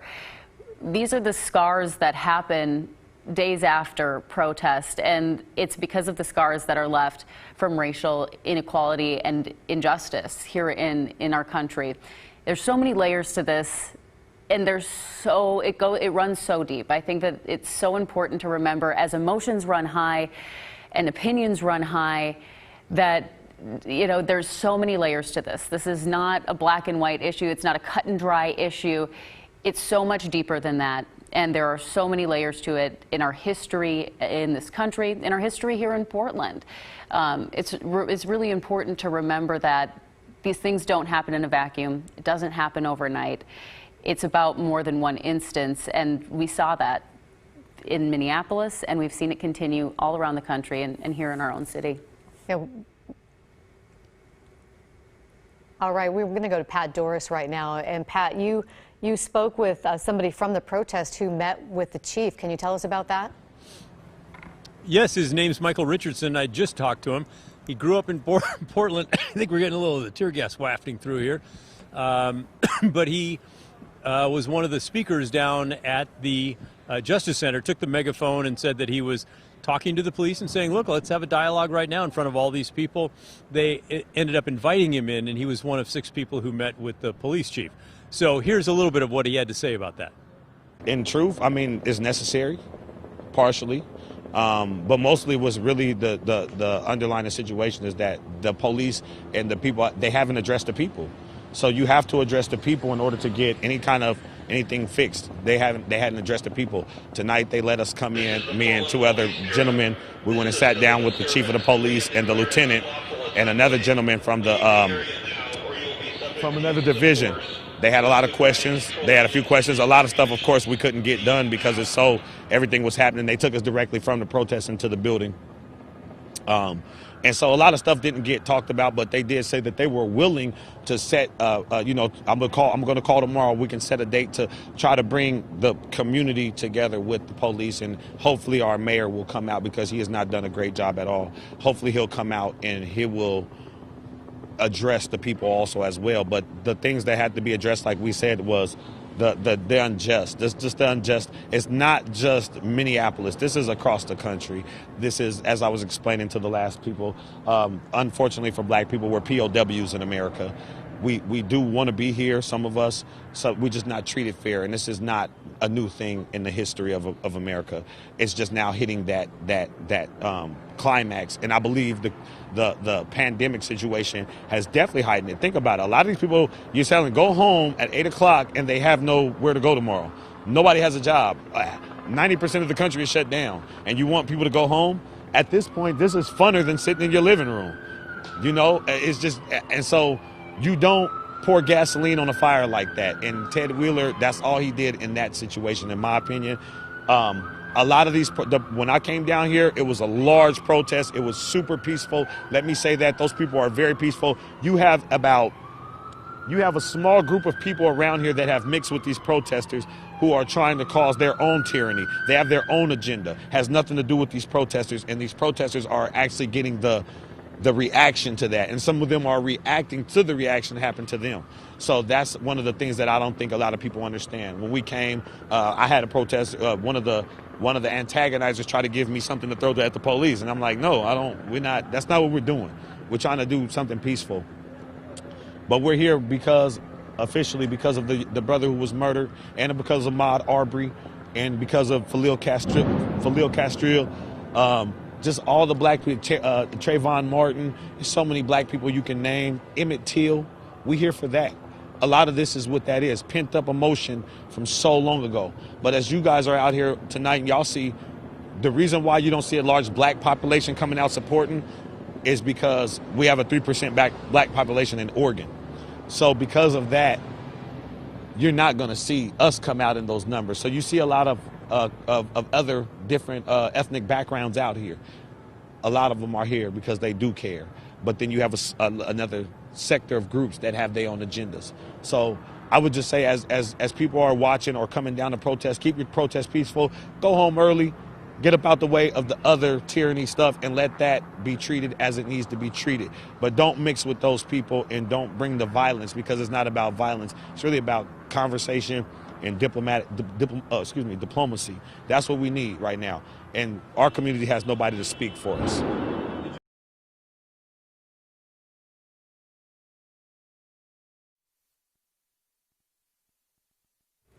Okay. We were listening. We're going to go back to Pat. We wanted to get Pat's reaction, but you heard that protester who was involved in tonight's protest talking about how he met with the police chief and other members of the Portland Police Department and felt like the conversation began, that they are willing to listen to them and to help rebuild trust, to build trust in the community. And he said that they would continue that conversation tomorrow. They had a phone call planned, and he hoped that Mayor Wheeler would join in that conversation. Mayor Wheeler is planning a press conference tomorrow with some community leaders to address the 3 nights of protests we've seen. You also heard the gentleman talk about the pain, and something that I've read about too with the pandemic, that this is all up against the background and context of the pandemic, the coronavirus health crisis, where the black community has been disproportionately affected both economically and their health. A lot of them are out of jobs, and many people in Black America are on the front lines, and they are being infected at a much greater rate than other people are, and many of them are dying. So they have that as the background, and then the killing of George Floyd on top of that just brought out the agony, the pain and anger that they've been feeling, and now it's being shown here in some of these protests. He did also say, though, that they meant this to be peaceful, that the people who came out to protest are peaceful, that there are splinter groups that are causing all the problems, the damage and the vandalism. And we have seen some of that tonight. Portland police saying there have been windows broken and a fire set. So really interesting to hear his perspective. And when we get Pat back, we'll find out his reaction to speaking with him. Well, and I think that that's an important note here, is hearing those voices, having those conversations. That's something that, as you mentioned, is going to continue tomorrow, and hopefully will never stop. Those conversations are what's so important, and we will continue to monitor this coverage for you throughout the night on all of our social media channels, and we will, of course, bring you the latest early on Sunrise. That is coming up really just a few hours away. So stick with us on social media for the latest updates, and of course, tune in to Sunrise. Thank you so much for being with us. We'll continue to bring you coverage when you need it most. Thank you for joining us. Have a good night. Good morning.